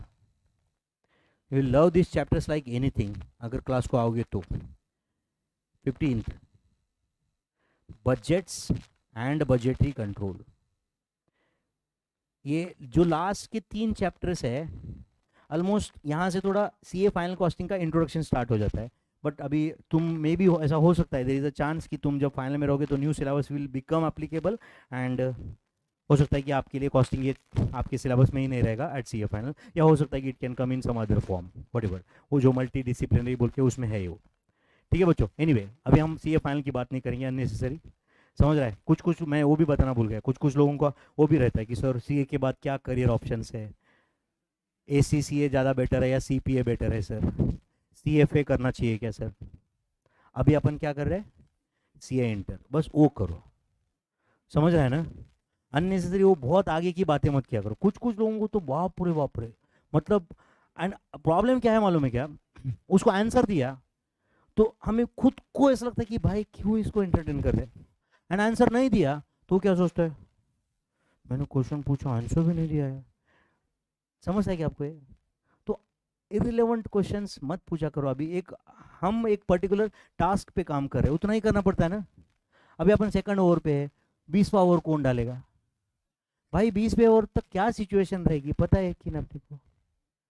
बराबर है कि नहीं? 20वें ओवर में सिचुएशन ये भी, या 20वां ओवर रहेगा भी नहीं, ये भी तो चांस है। बराबर है या नहीं? तो हम लोग अननेसेसरी वो क्या करेंगे आगे और ये होगा उसकी चिंता मत करो। आप समझ रहे हो ना? अभी जो फिलहाल साथ में चल रहा है ना, जो चल रहा है वो रोज का काम अपना ये करो। जैसे मैं जो कि सेंस में बोलता था कि सीए स्टूडेंट्स का हमेशा ऐसा रहता है कि एक पैर पास्ट पे, 10th स्टैंडर्ड क्या था यार, बहुत मजे किए यार, क्या दिन थे वो 12th स्टैंडर्ड के यार, क्या दिन थे यार वो फाउंडेशन के, मजा आता था। एक पैर पास्ट, सीए बनूंगा, ऐसा करूंगा, ये करूंगा, वो करूंगा। दूसरा पैर फ्यूचर, तो प्रेजेंट पे क्या हो रहा है? सुसु। बराबर है ना? प्रेजेंट पे क्या हो रहा है आपको इमेजिन करो। बराबर है कि नहीं? पास्ट, फ्यूचर, आज क्या करना है भाई, वो इंपॉर्टेंट है ना, है या नहीं? वो कोई सोचता नहीं है भाई। मैं आज लेक्चर्स करूंगा, घर जाके 1 घंटा पढ़ाई करूंगा, थोड़ा चैटिंग वैटिंग कर लूंगा, सो जाऊंगा, बस ये अपना आज है या नहीं? या थोड़ा 1 घंटे के बाद में भी मुझ में रहा थोड़ा सिंसियरिटी तो मैं और थोड़ा पढ़ाई करूंगा, है या नहीं? अगर हो सकता है तो मैं मोबाइल का यूज अवॉइड करूंगा, कम करूंगा, मैं पढ़ूंगा आज, कल सुबह उठ के 10-15 मिनट थोड़ा अगर हो सकता है तो पढ़ाई करूंगा, एंड क्लास को आ जाऊंगा। दिन भर क्लास करूंगा, जो खाने का टाइम है उसमें खाना खा लूंगा, ब्रेकफास्ट के टाइम पे ब्रेकफास्ट करूंगा, शाम हो जाएंगी यहीं पे। उसके बाद मैं घर जाऊंगा, होम एक्सरसाइज करूंगा, सो जाऊंगा। संडे को थोड़ा इधर उधर घूमूंगा, नहीं तो मैं 2-4 घंटे पढ़ाई कर लूंगा संडे को। बस यही, इमीडिएट फ्यूचर, थोड़ा बहुत प्रेजेंट, है कि नहीं? सीए बन के क्या करेंगे, ये करेंगे भाई। आज जो है वो तो पहले करो, पहले वो प्रोसेस देखो। जो मंजिल होती है ना वो एक दिन रहती है, प्रोसेस जर्नी जो रहता है ना वो पूरा लाइफ रहता है। तो इंजॉय क्या करना चाहिए? जर्नी, प्रोसेस, है या नहीं है? रोज उठ के ये सोचेंगे कि भाई मुंबई जाना है, मुंबई जाना है, मुंबई जाना है, अरे पुणे मुंबई एंजॉय करना भाई। बराबर है कि नहीं? उधर जाने के बाद क्या होगा वो पहुंचने के बाद देखेंगे, पहुंचेंगे कब पहुंचेंगे, पहुंचेंगे भी या नहीं पहुंचेंगे बात का देखा जाएगा ना। Let's enjoy the process. समझ रहा है? ये जो हम है यहाँ पे, एंड क्या होता है हम लोग आज जो हम करते हैं, हम क्या बोलते हैं, नहीं यार बहुत बोर हो रहा है कि नहीं? फाउंडेशन की क्लास में बहुत बोर होता है यार, ऐसा होता है वो होता है। कुछ दिनों के बाद में फाउंडेशन का एग्जाम हो गया, missing foundation classes, missing badly. अच्छा जब क्लास में थे तब जिंदगी झंड, है कि नहीं? कुछ कुछ लोग बोलते हो कि वो हमारी पूरी जवानी सीए के कोर्स में चली गई। कैसे जाती है भाई जवानी? मुझे आज तक नहीं लगता जवानी गई 41 में, है कि नहीं? तुम्हारी 22 में जाएगी, तुम्हारी 22 में जाएगी, 22 के एज में तुम सीए बन, 22-23 में 22 में तुम सीए बन सकते हो, जाएगी उसमें। और कुछ लोग बोलते हो अब नहीं एंजॉय करेंगे तो कब करेंगे? कब? 22 में करेंगे, सी बन के करेंगे, आर्टिकलशिप में भी थोड़ा बहुत एंजॉय करेंगे। कब करेंगे मतलब क्या यार? वो 7-8 महीने जो तुम्हारे क्रूशियल है उसका ही वो जो बफर है वो खाने की जरूरत नहीं है ना, उसमें पढ़ने का अपन है सही टाइम पे। वो जो अभी जो रिक्वायरमेंट है, टाइम का जो रिक्वायरमेंट है अपना, वो क्या है वो जानना जरूरी है ना। तो आज क्या जरूरी है? अपना पढ़ाई, है कि नहीं? बाकी चीजें बाद में हो सकती है बच्चों, मैं बहुत ऑनेस्टली बोल रहा हूँ, इसमें मेरा जोक करने कोई इरादा नहीं है। समझ रहा है? आज का रिक्वायरमेंट क्या है अपना, इमीडिएट फ्यूचर का क्या रिक्वायरमेंट है, इमीडिएट फ्यूचर का। आगे की एग्जाम वो छोड़ो, अभी अपना टारगेट क्या होना चाहिए? चलो एक इमीडिएट टारगेट रखो आप कि भाई सर मैं फरवरी एंड तक एक भी लेक्चर मिस नहीं करूंगा, एंड एक भी लेक्चर मिस नहीं करूंगा, और रोज जो भी कुछ होम एक्सरसाइज रहेगा वो करूंगा, मैं एटलीस्ट 1 आवर पढ़ाई करूंगा। इतना रख सकते हैं? देखेंगे 1 मार्च ऑनवर्ड्स क्या टारगेट रखना है, इतना कर सकते हो? छोटी छोटी छोटी टारगेट अचीव करो ना यार। रोज 50 ओवर की नहीं सोचने का, सोचने का कि पहले 5 ओवर में 30 रन निकालेंगे, विकेट नहीं गया रहेगा तो बेटर है। बराबर है कि नहीं? पहले 5 ओवर में इतना करते भाई, एक आधा विकेट गिर गया बाई चांस तो सोचने का कि चलो भाई 5 ओवर में 25 भी निकले तो ठीक है, बट और एक विकेट नहीं गिरने देने का अपने को। यही शॉर्ट टर्म टारगेट रखते हैं ना यार, है कि नहीं? कहाँ बड़े बड़े एंड तक के टारगेट रख रहे हो कि यूं करेंगे, सीपीए करेंगे, अमेरिका में जाएंगे, ये करेंगे। आज क्या करने वाले? हाँ चलो अमेरिका में जाएंगे, ऐसा ऐसा करेंगे। हाँ आज रात को क्या करेगा?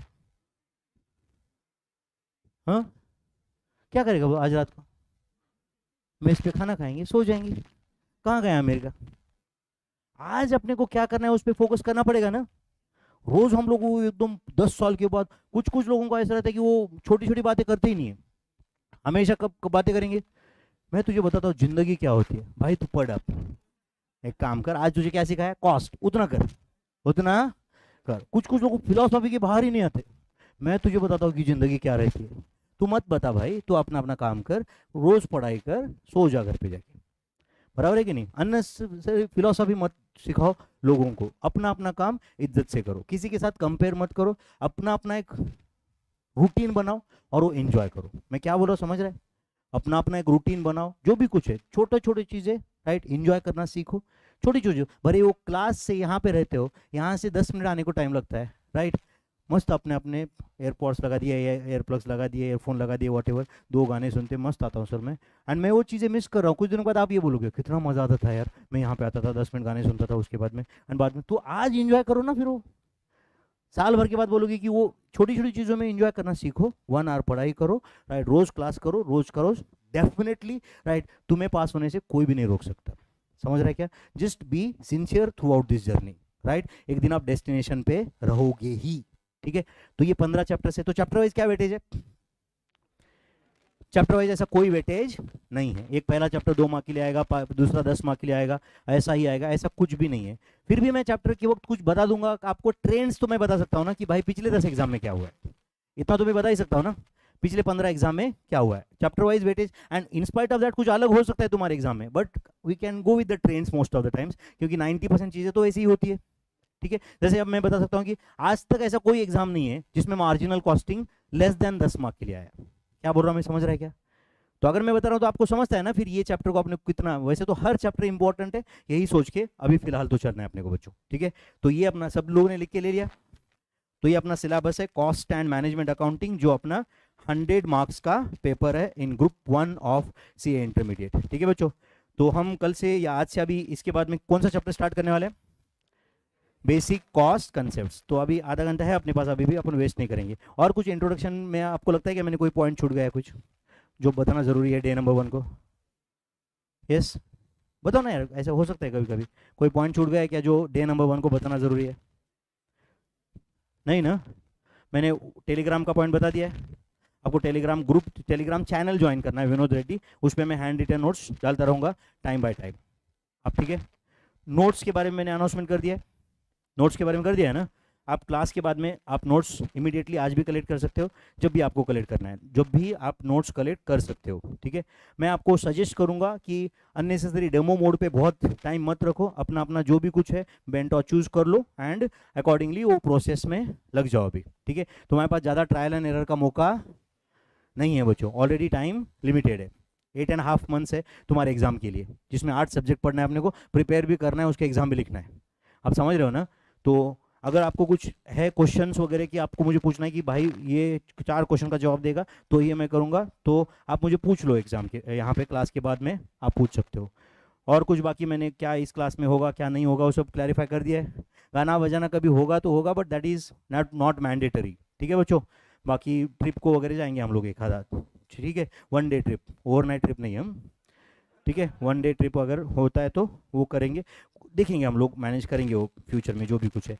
तुम्हारा बीकॉम का एग्जाम का कुछ रहेगा तो उसके अकॉर्डिंगली मेरे ख्याल से 4:45 टू 7 o'clock में आई एक्सपेक्ट कि सच्ची में कोई बीकॉम का एग्जाम के साथ एटलीस्ट ये लेक्चर तो क्लैश नहीं करेगा, ठीक है। उस दिन अगर आपको एग्जाम रहेगा तो आप भी जो भी एग्जाम देके आपको वो लेके, मुझे नहीं लगता कि कॉस्टिंग के टीचर को वो प्रॉब्लम है, right, specially when the class timing is 4:45 to 7।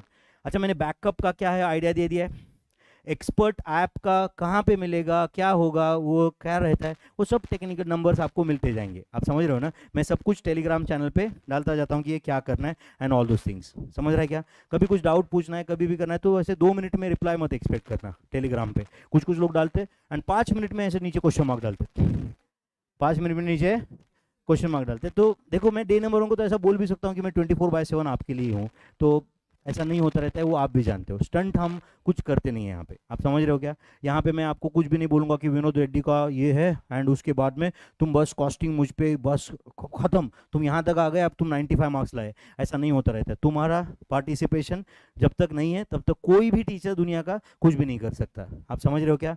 मैं एक बहुत अच्छा फैसिलिटेटर बनूंगा तुम्हारे बहुत अच्छे मार्क्स लाने के लिए, बट मैं वो मार्क्स नहीं ला सकता अकेला, ओके। मैं आपको बहुत अच्छे से उसमें गाइड कर सकता हूँ, ठीक है बच्चों। तो चलो मेरे ख्याल से इंट्रोडक्शन में जितने पॉइंट्स मैक्सिमम हो सकते हैं उतने मैंने कवर कर दिया है। जितना कुछ बाकी आपको कुछ और मोटिवेशन वगैरह चाहिए रहा तो टाइम बाय टाइम वो देखेंगे, ठीक है। अननेसेसरी कुछ हम उसमें टाइम वेस्ट नहीं करेंगे आज के बाद में। तो कल से हम स्ट्रेट सिलेबस पे रहेंगे, ठीक है बच्चों। और कुछ एक्सपेक्ट, हाँ बोल बेटे, नहीं ना कुछ और कुछ दूसरा कुछ ऐसे टेम्परेचर वगैरह सब ठीक है यहाँ पे? हाँ क्लास के, हाँ मैं इधर ही हूँ बेटा, तुम्हारे डाउट सॉल्व होने तक मैं इधर हूँ क्लास के बाद। तुम 50 मतलब पहले 15 मिनट में अगर कोई मिल गया तो मैं 15 मिनट रुकूंगा ना, समझ रहे हैं ना।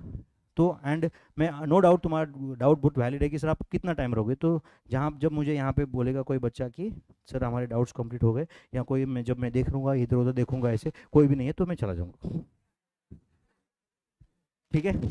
यहाँ पे कोई भी नहीं है तभी मैं चला जाऊँगा। यहाँ पे तुम्हारा डाउट है, हाँ अभी देखो पता नहीं एक्सेप्शन मतलब क्या है समझो। मुझे मेरे बीबी ने बोला कि मैं 7 बजे नीचे आ रही हूँ, अपने को पिक्चर जाने का है तो 7 बजे नीचे आ जाओ, तो मैं उस दिन बोल दूँगा ठीक है भाई आज कोई डाउट रहा तो कल पूछो, उतना उतना चल सकता है ना, है ना, उतना चल सकता है ना। अदरवाइज मैं यहीं पे हूँ, मुझे कुछ ऐसा बहुत ज़्यादा ये स्टूडेंट ये टीचर और ये पढ़ाना छोड़ के ऐसे बहुत ज़्यादा कोई दूसरे काम है ही नहीं मुझे, और मैं यहीं पे रहता हूँ। एंड जो लोग हमारे फाउंडेशन के वो तो जानते ना मैं इधर ही रहता हूँ यार दिन भर।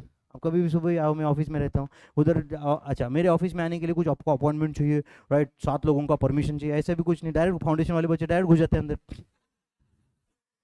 है कि नहीं, डायरेक्ट घुस जाते थे। तो ऐसा ऐसा कुछ नहीं, मैं बहुत छोटा इंसान हूँ, बहुत से समझ रहा है ना, बहुत छोटे गांव से आया हूँ, और अभी मुझे ऐसा कुछ ऐसा वो कुछ ऐसा ग्रेट ऐसा कुछ किया ऐसा कुछ लगता नहीं है, right. I am very much accessible to everyone, okay. थोड़ा यहाँ पे आपको थोड़ा माहौल में ऐसा लगता रहेगा कि बहुत बड़ा इंसान, ऐसा कुछ भी नहीं भाई, मैं बहुत सीधा साधा इंसान हूँ, बहुत अच्छे से बात करता हूँ, सबसे प्यार से बात करता हूँ, कभी कभी थोड़ा बहुत सार्केस्टिकली कमेंट कर देता हूँ कभी कभी कुछ थोड़ा बहुत, और कुछ नहीं, ठीक है।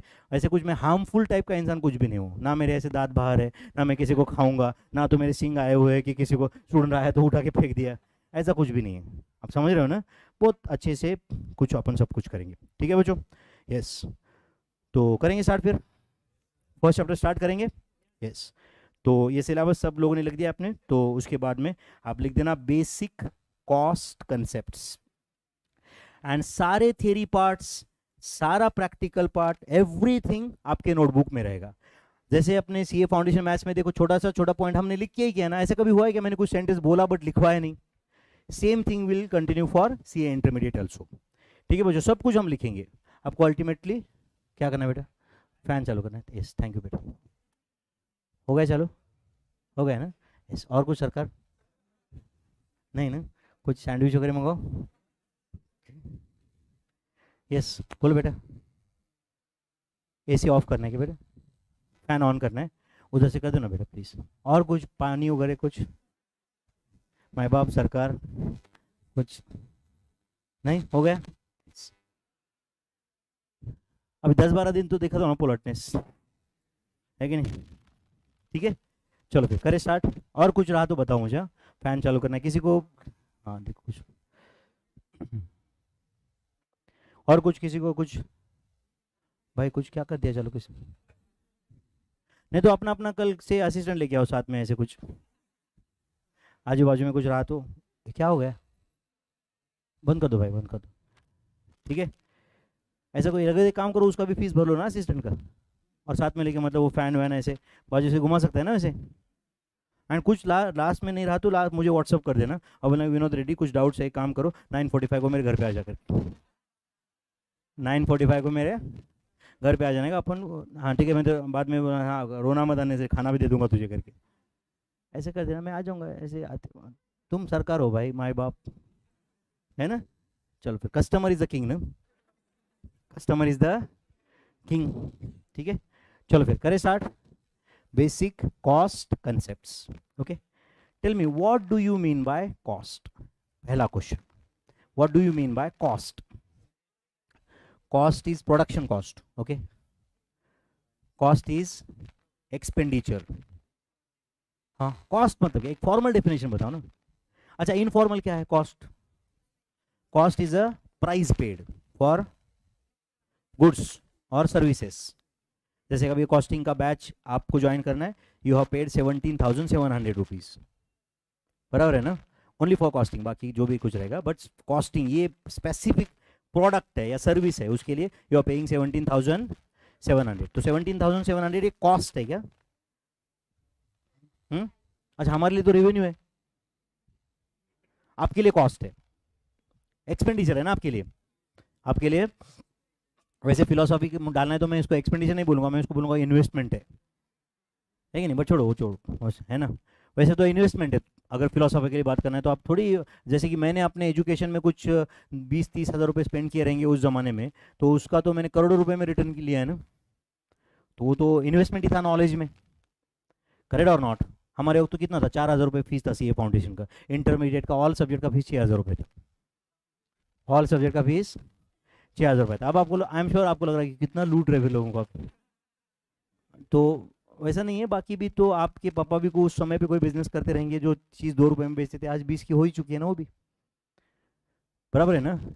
तो उसके साथ साथ में जैसा भी कुछ है, बट वो एक्सपेंडिचर था जो हमने किया है, मैं मुझे लगता है कि वो इन्वेस्टमेंट था। एनीवे वो उसमें नहीं जाते। तुम्हारे हिसाब से कॉस्ट क्या है? Cost is the expenditure incurred, in simple language cost क्या है?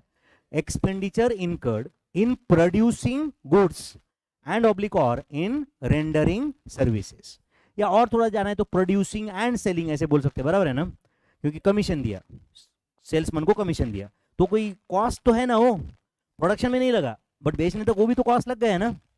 तो क्या है cost? Cost is the expenditure incurred in producing and selling the goods and oblique और सर्विसेज, करेक्ट है बच्चों? Cost is the expenditure incurred, आप बोल रहे हो, बराबर है? अच्छा मुझे बताओ, ये 4:45 to 7 ये टाइमिंग है जिसमें मैं बैच लेने वाला हूँ।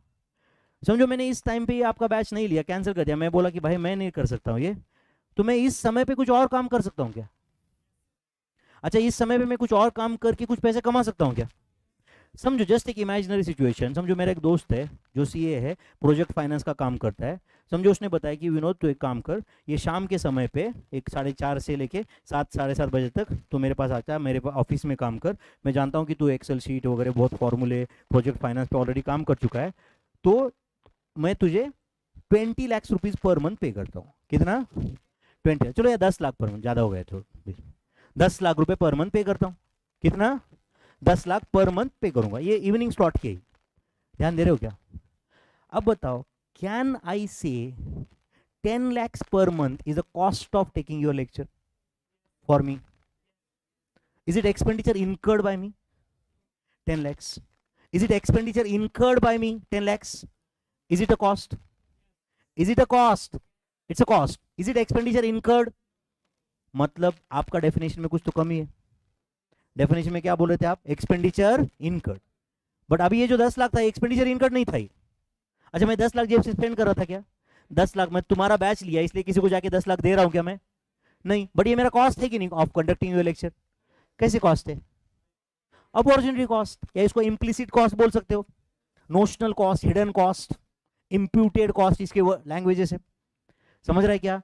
So it is the cost of conducting your lecture. If I would not have taken your batch, I would have worked somewhere else and I would have earned 10 lakhs per month. Is the cost of conducting your batch I would have earned is the cost of conducting your lecture or not?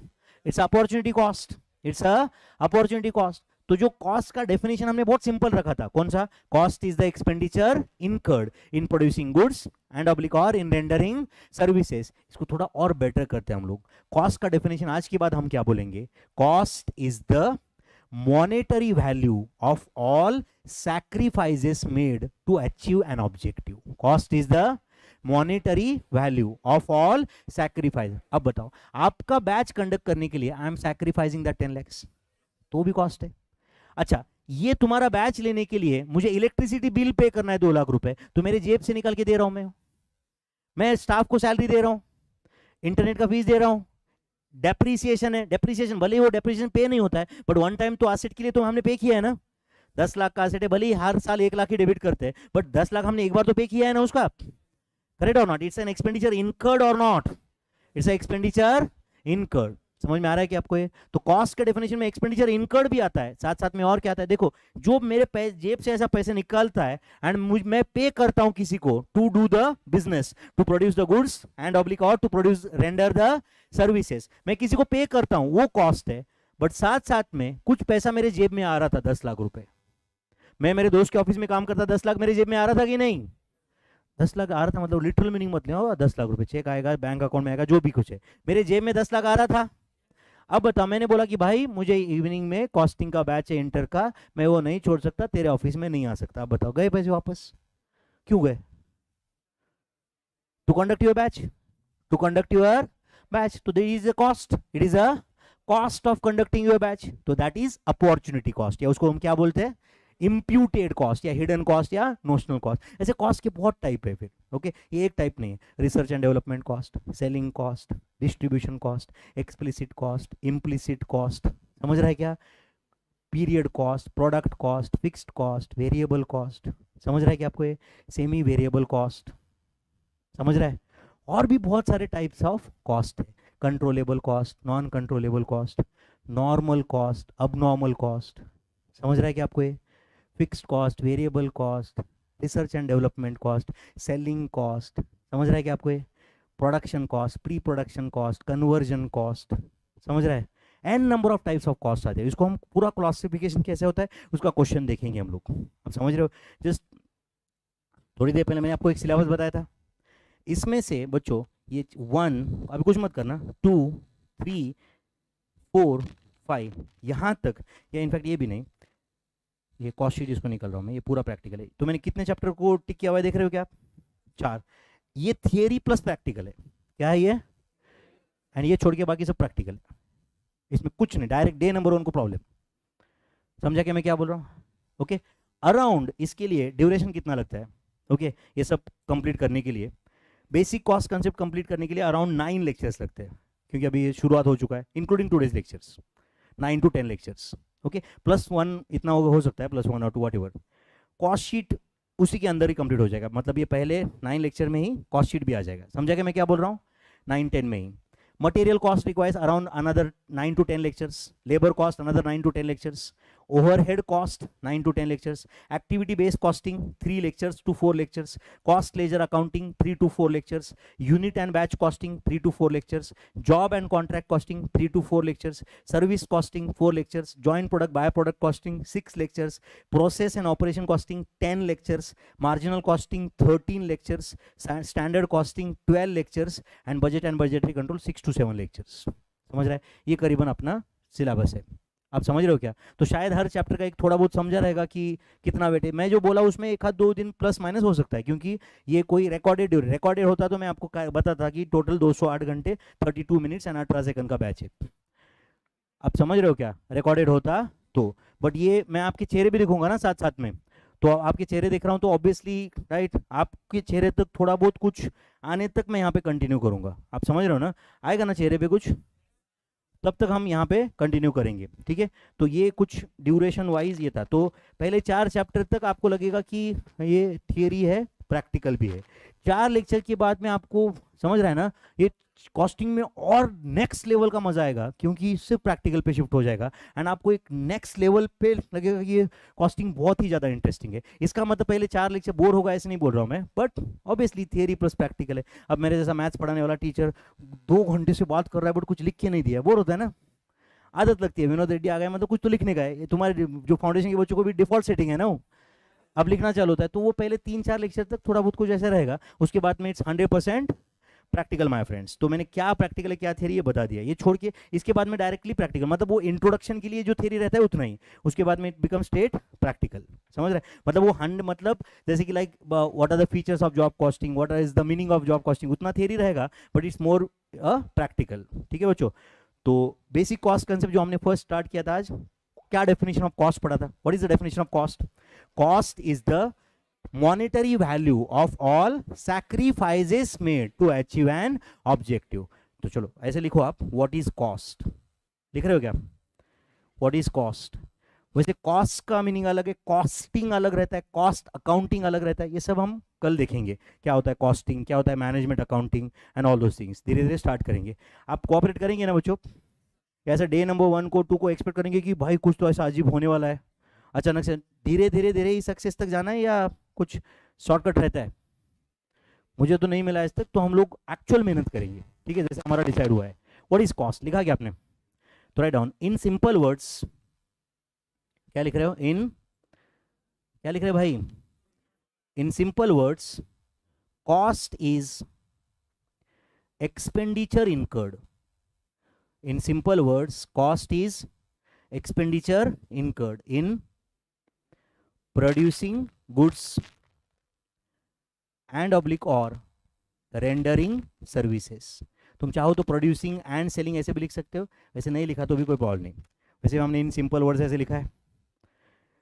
Cost is expenditure incurred in producing goods and oblique और बोलो rendering services. समझा क्या? ये simple words में. What is a better definition of cost? Next line पे, हाँ बोलो. Cost is, बोलो, मॉनेटरी वैल्यू.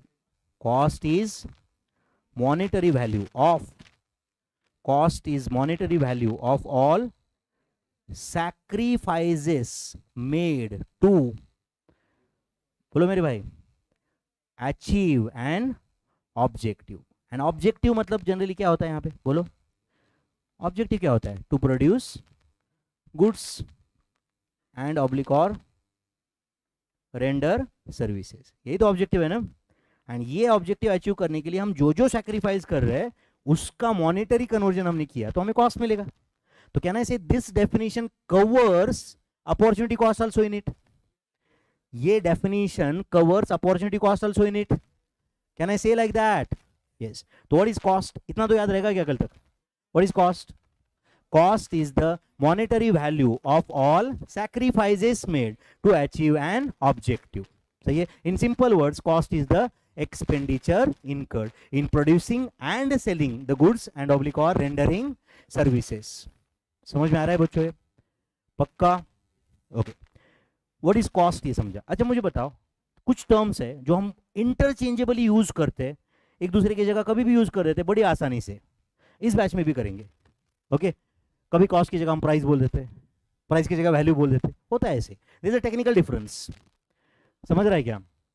कभी कभी हम इंटरचेंजेबल यूज करते हैं, कॉस्ट की जगह पे अरे पेन का कॉस्ट क्या है, पेन का प्राइस क्या है, बोलते कि नहीं हम लोग, क्या वैल्यू है भाई ये पेन का. But there is a technical difference in cost, price and value. क्या डिफरेंस है? Cost, price and value. Obviously कुछ तो डिफरेंस है ये तीन टर्म्स में. क्या डिफरेंस है? Cost, price and value. बस. और 10 मिनट अपन कंटिन्यू करेंगे आज, ठीक है ना. आज का लेक्चर कुछ जो लोग डेमो लोग पे पसंद आया क्या? कितने मार्क्स? हाँ अच्छा, क्लास होने के बाद आप थोड़ा डिस्कशन करोगे ना, उसके बाद में मार्क्स देंगे. क्राइटेरिया भी रहेंगे ना तुम्हारे पास, जैसे मैंने बोला था ड्रेसिंग सेंस. सादा शर्ट पहन के आया, वो भी फोल्ड किया, 2 मार्क. मेरे पास सूट भी है, परसों पहनूंगा मैं सूट. हाँ अगर आपका क्राइटेरिया वो है तो ठीक है बच्चों. तो कॉस्ट, प्राइस एंड वैल्यू, ठीक है. क्या डिफरेंस है? Cost starts from C, price starts from P, value starts from V. Cost is the, cost seller के पॉइंट ऑफ व्यू से कैलकुलेट होता है, प्राइस बायर के एंगल से, वैल्यू.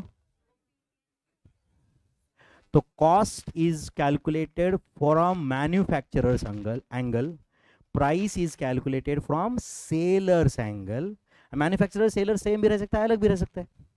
फॉर एग्जांपल समझो एक होंडा एक्टिवा, होंडा एक्टिवा जो company है वो मैन्युफैक्चरर है, जबकि तिलक रोड का dealer Kothari Honda is a seller. Correct or not? And you are the customer. So cost is calculated from manufacturer or producer's point of view. Price from seller's point of view. Seller बोलता है ना selling price. Correct or not? And customer तो उसी को cost बोलता है. Yes or no? And value is calculated from consumer's point of view. Value is calculated from. अच्छा value जो होता है ना बच्चों, वो person to person अलग रह सकता है. अब समझो ये पेन मैंने इसको बेच दिया, तो value can be different from student to student. Value is just like utility, जो आपने इकोनॉमिक्स में पढ़ा था। यूटिलिटी, अभी बहुत प्यासा है कोई तो पानी का वैल्यू अलग रहता है ना उसको, एंड जो बहुत ऑलरेडी पानी पी चुका है उसके लिए वो पानी की वैल्यू कम है उस समय पे। करेक्ट और नॉट? समझो इसका एग्जाम है अभी, उसके ऊपर पेन ही भूल गए, तो पेन की वैल्यू, पेन के लिए तो हो सकता है कि वो 2000 रुपये देने के लिए तैयार हो जाएगा। Value of the pen is very high at that time, but उसके पास ऑलरेडी 10-12 पेन है, तो वो ही may not pay even 2 rupees for the pen. Value is different from need to need, situation to situation, person to person. समझता है कि आपको ये? in simple language we can say value is the opinion of the consumer which can change from time to time, from person to person also। समझ में आ रहा है कि आपको ये? तो कॉस्ट जो होता है कोई भी चीज का, कॉस्ट को हम लोग बोलते हैं कि इट इज अ फैक्ट। लिखो मत, सिर्फ ध्यान दो, कॉस्ट क्या होता है? फैक्ट है। भाई ये चीज बनाने को 10 रुपए लग गए तो फैक्ट है वो। प्राइस जो होता है इट इज अ पॉलिसी, क्या होता है? एंड वैल्यू जो होता है it is an opinion. Value is an opinion, value is an opinion. देखो बच्चों थियरी है अभी, समझ रहा है क्या? Cost is a fact, price is a policy. अच्छा, price is a policy, policy मतलब क्या? प्राइस पॉलिसी क्यों है? हर एक सेलर अपने अपने एंगल से पॉलिसी डिजाइन करता है ना, प्राइसिंग पॉलिसी। वैसे सीए फाइनल में एक चैप्टर है प्राइसिंग डिसीजंस। प्राइसिंग, अलग अलग टाइप के प्राइसिंग होते हैं, कॉस्ट प्लस प्राइसिंग, समझ है क्या? कभी competition oriented pricing, ROI pricing, सुना रहेगा कभी आपने, या आपने शायद ये सुना रहेगा पेनिट्रेशन प्राइसिंग, स्कीमिंग प्राइसिंग, सुना है क्या कभी आपने? स्कीमिंग प्राइसिंग, पेनिट्रेशन प्राइसिंग, ऐसे बहुत सारे टाइप्स रहते प्राइसिंग के। फॉर जस्ट तुम्हारे नॉलेज के लिए बता रहा हूँ। या कभी आपने ऐसा सुना रहेगा differential pricing, clock time differential, calendar time differential. चलो जस्ट मैं कुछ थोड़ा बहुत इंट्रोडक्शन बता दूँ, not from your exam point of view. मुझे बताओ, कभी आपने ऐसा देखा है क्या कि कस्टमर को यूज टू होने तक कम चार्ज किया गया, बाद में customer becomes use to that product और सर्विस एंड फिर उसको ज्यादा चार्ज किया गया? जियो बेस्ट एक क्लासिक एग्जांपल। सिम कार्ड 2 साल फ्री, 2 साल खत्म होने आया और 1 साल फ्री। जो जो लोग यूज कर रहे थे, कितने दिन तक टिका पाए लॉयल्टी? मैं भी पहले सोचा नहीं वोडाफोन वोडाफोन, फिर लास्ट में लगा नहीं भाई ले ही लेते जियो। एक ना एक पर्टिकुलर टाइम पे तो लोग शिफ्ट हो ही गए ना, है कि नहीं? Free free free free free. उसके बाद में घर पे समझो कोई आपने नेटफ्लिक्स लिया, भाई पहले 2 महीने फ्री, या आपने हो सकता है कि वो सेटअप बॉक्स जो भी कोई जियो सेटअप बॉक्स ले लिया, 6 महीने सारे सब कुछ प्राइम फ्री, नेटफ्लिक्स फ्री, ये फ्री वो फ्री। उसके बाद में तो लॉगिन आईडी, पासवर्ड, फिर हम एक दूसरे को मांगते रहते, बराबर है कि नहीं? तो पेनिट्रेशन प्राइसिंग था वो, क्या था? Charge less at the beginning, charge and उसके बाद में ज्यादा चार्ज करो। इसकी रिवर्स भी होता है। आपको आईफोन 15 कस्टमर को आदत लगाने के लिए देंगे क्या 2000 में? 2000 में बेचते, कस्टमर यूज करेंगे, यूज कर करके आईफोन के बिना जी नहीं पाएंगे, एंड उसके बाद 1.5 लाख करेंगे। ऐसा होगा क्या? They will charge more at the beginning. इसको बोलते हैं स्कीमिंग प्राइसिंग। क्या बोलते हैं? Skimming pricing. और भी प्राइसिंग स्ट्रेटेजीज होते हैं, लाइक क्लॉक टाइम प्राइसिंग, अलग अलग टाइम पे अलग अलग प्राइस। मल्टीप्लेक्स में मूवी देखने जाओ, सैटरडे नाइट एक पठान देख रहे हैं, मूवी का ticket 450, same theatre, same screen, सब कुछ सेम। मंडे मॉर्निंग 80 रुपए टिकट। मंडे मॉर्निंग कितना टिकट? 80 रुपए टिकट। क्यों ऐसे? प्राइसिंग पॉलिसी है नहीं। वो क्या सोच रहा है, सैटरडे इवनिंग को कौन देख रहा है? कोई बिजनेस क्लास है, कोई प्रोफेशनल है जिसको टाइम नहीं है हफ्ता भर, वो आके देख रहा है, वो बस कार्ड देता है, वो बोलता है कितना पे करूं बोल, वो सोचता भी नहीं ज्यादा कुछ। स्टूडेंट जनरली अवॉइड करता है, स्टूडेंट सोचता है कि भाई सैटरडे इवनिंग को कौन अननेसेसरी उधर जाके थिएटर में टाइम पास करे, उससे तो अच्छा मैं एफसी रोड पे, एमजी रोड पे जाके सिर्फ खड़ा रहता हूँ। बराबर है कि नहीं? चलता फिरता एंटरटेनमेंट देखूंगा मैं, ऐसे सामने से एंटरटेनमेंट जाता है, दूसरा आता है, तीसरा जाता है, कभी ग्रुप में आता है, बराबर है कि नहीं? वो स्टूडेंट ये सोचेगा ना, बट स्टूडेंट मंडे मॉर्निंग को जरूर सोचेगा ना, अब क्लास है यार, टैक्स का क्लास छोड़ के बोर हो रहा है, क्या करेंगे? जाते मूवी देखने। पॉसिबल है ना? या कॉलेज टिपिकल स्टूडेंट बीकॉम करने वाले कैंटीन में बैठे रहते हैं, सुबह सुबह 7 बजे 7:30 बजे प्लान बनता है, बैग लेके सब लोग थिएटर में, 80 रुपये टिकट। पॉसिबल है ना? बराबर है, उनका दोनों समय पे टाइम पास हो रहा है। तो ये कंपनी ने भी प्राइसिंग स्ट्रैटेजी बनाया ना।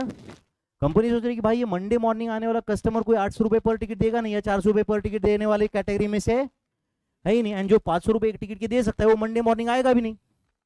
करेक्ट और नॉट? प्राइस ये ऐसे अलग अलग प्राइसिंग है, तो मैं एक दो एग्जांपल बताया, आप समझ रहे हो क्या? एयरपोर्ट पे फर्स्ट क्लास की या समझो बिजनेस क्लास की लॉबी में एक मिनरल वाटर का बॉटल भी 500 रुपए में हो सकता है, जबकि बाहर वही 10 रुपए में। करेक्ट और नॉट? अलग अलग प्लेस पे अलग अलग प्राइसिंग, अलग अलग टाइम पे अलग अलग प्राइसिंग, अलग अलग कस्टमर को अलग अलग प्राइसिंग, ऐसा भी होता है ना?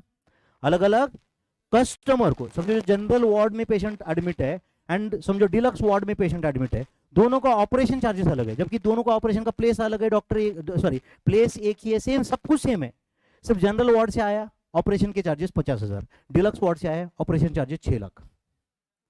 समझा क्या? मतलब उसका रूम कैटेगरी डिसाइड कर रहा है कि उसके ऑपरेशन के चार्जेस क्या होंगे। रूम जितना उसका महंगा रहेगा तो ऑपरेशन चार्जेस ज्यादा हो रहे कि नहीं? सेम सर्विस के लिए अलग अलग चार्जेस है या नहीं है? समझ रहा है? तो ये प्राइसिंग जो है वो पॉलिसी है, एटलीस्ट 2-3 एग्जांपल से इतना समझा रहेगा। प्राइस पॉलिसी है, समझा या नहीं? एंड वैल्यू क्या है बताओ? Opinion. Value is an opinion. Cost किसके एंगल से कैलकुलेट होता है बोलो? मैन्युफैक्चरर और प्रोड्यूसर। प्राइस सेलर के एंगल से, एंड वैल्यू कस्टमर या कंज्यूमर के एंगल से। तो अभी तक मेरे ख्याल से आज के लेक्चर में अपन ने क्या क्या लिखा है नोटबुक में बताओ? ये अपने पेपर का फॉर्मेट लिखा, उसके बाद में चैप्टर्स का नाम लिखा, उसके बाद में कॉस्ट का डेफिनेशन लिखा। ये कॉस्ट प्राइस वैल्यू का डिफरेंस हम कल लिखेंगे डिटेल में, चलेगा क्या बच्चों? कल के लेक्चर में देखेंगे डिटेल में, चलेगा क्या? ओके जस्ट और मैं 2 मिनट आपके लूंगा, है आपके पास टाइम? 2 मिनट। ओके मैंने क्लास नोट्स के बारे में ऑलरेडी अनाउंसमेंट कर दिया है, and take the admission today itself, या जब भी आपका डिसीजन हो, क्योंकि आप देख रहे हो यहाँ पे नंबर्स, मैं कुछ आपको अभी एडवांस, मैं आपको पहले नहीं बोल रहा हूँ कि भाई बैच फुल हो सकता है, आप खुद देख रहे हो यहाँ पे। ओके 1 मिनट में बात करूँ बच्चों। कल आपका जो बीकॉम का एग्जाम है मेरे ख्याल से कुछ, उसकी वजह से हमने टैक्स का लेक्चर का टाइमिंग सिर्फ 7:45 टू 9:30 तक रखा है। मेरे ख्याल से अकाउंट्स का लेक्चर एंड कॉस्टिंग का lecture will not be affected because of that. तो हमारे साथ शिवा तेजा सर है जो 2 मिनट में आपको एक्सप्लेन भी करेंगे कल का क्या है और आपको कुछ एडवाइस देंगे। 2 मिनट पेशेंसली बैठ सकते हो? Yes, thank you my friends.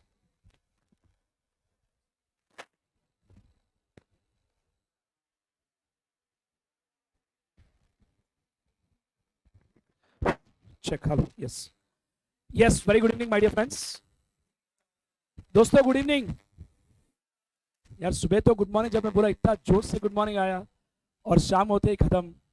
और यही स्टूडेंट्स थोड़े दिन पहले बोले थे मुझे सर दिन में क्लासेस के बाद 5-6 घंटे पढ़ाई करे तो रैंक आएगा ना पक्का। शायद सर ने बताया होगा आपको इज्जत से 1 घंटा पढ़ाई करो काम हो जाएगा, बराबर है? हाँ या नहीं? Are you guys excited till evening also? Tired हो गए क्या? बस साइलेंस हो गया। Are you guys tired? अरे बोलो यार, आज जवाब देने का पेशेंस नहीं। आधे लोग तो बोल रहे हैं सर हो गया सर, पता चल गया सीए इंटर क्या एक ही दिन में हमको। ठीक है, anyways all set and done my dear friends, this Shiva Teja, tax faculty who takes income tax for 60 marks paper. I'm sure whichever class you sat for income tax, you already know basic thing that income tax is divided into 60 marks income tax, 40 marks GST in the existing syllabus. Let's not talk about old syllabus, new syllabus. That is existing syllabus. In that 60 marks is your income tax part, which I will handle in expert. So morning I've seen a lot of you guys in the classroom. So 2 things is very clear which I want to tell. Number 1, lot of students message me in the break time and after class also circle exam hai BCom ka. So specifically since I didn't have all the numbers of the students, because today only some of them have come, some of them are still coming and going. For that reason I thought personally I'll tell all of you guys, कल का lecture 7:45 से लेकर 9:30 तक खत्म करेंगे, सिर्फ कल का एक ही लेक्चर, और परसों से as it is will continue at our existing timelines only. The reason being very clear that tax is very, very, very practical subject with due respect to costing and other subjects. Let me tell you honestly that accounting, audit, tax, these are the subjects which have to be very practically implemented even after passing your CA Inter. Because articleship में जाके हमको वही काम करना है, बराबर है ना बेटा? और कोई बंदा ये नहीं बोलता कि CA स्टूडेंट रह के टैक्स नहीं आता है. And let me tell you very honestly, if a CA student says I don't know tax, he will depreciate it 100% by straight line method. Simple. कहानी खत्म, वही होगा. So you cannot afford to tell you don't know tax. Such a core subject it is. And I am somebody who is also into CA practice. So I'll bring a lot of practical things into the classroom in terms of understanding things practically. And a subject like tax requires too much of face-to-face approach. It cannot be just like that done in virtual. So we talk a lot in the classroom, face to face itself. So who are already there in my class, wonderful. We'll have a great journey. Who are still thinking and wondering where to do, my humble suggestion to you is that decide and take a call very quickly which faculty you want to join. Because आप एक जगह पे बैठोगे और वहाँ पे सुनोगे भाई यूनियन लिस्ट, तो दूसरी जगह पे गए स्टेट लिस्ट, दूसरी जगह पे गए कंकरेंट लिस्ट, और जब सब जगह दिख रहा है article 265, income tax 1961, income tax at 1922, और दूसरे ऊपर चले गए, फिर वापस आया कुछ और section number. So please take a call wherever you guys want to join. And in tax, in our class, you will have a great experience. And last but not the least, as I keep saying always, in the morning also I told you, there is no concept of feelings and emotions. There is only concept of sections and subsection. छोड़ो ना यार feelings emotion. Feeling emotion करने के लिए बहुत options है अपने पास. Sir ऐसा बताया एप्सिलॉन गए तो बहुत feelings आते हैं अपने को, वो छोड़ दो. तो please get back to the subject and enjoy the subject. And again, I wish you all the very best for all your preparations for CA Inter. Whatever seriousness you are carrying on day one, continue till the end. You'll have a great learning. Thank you so much, guys. All the very best. Take care. Bye-bye. Thank you.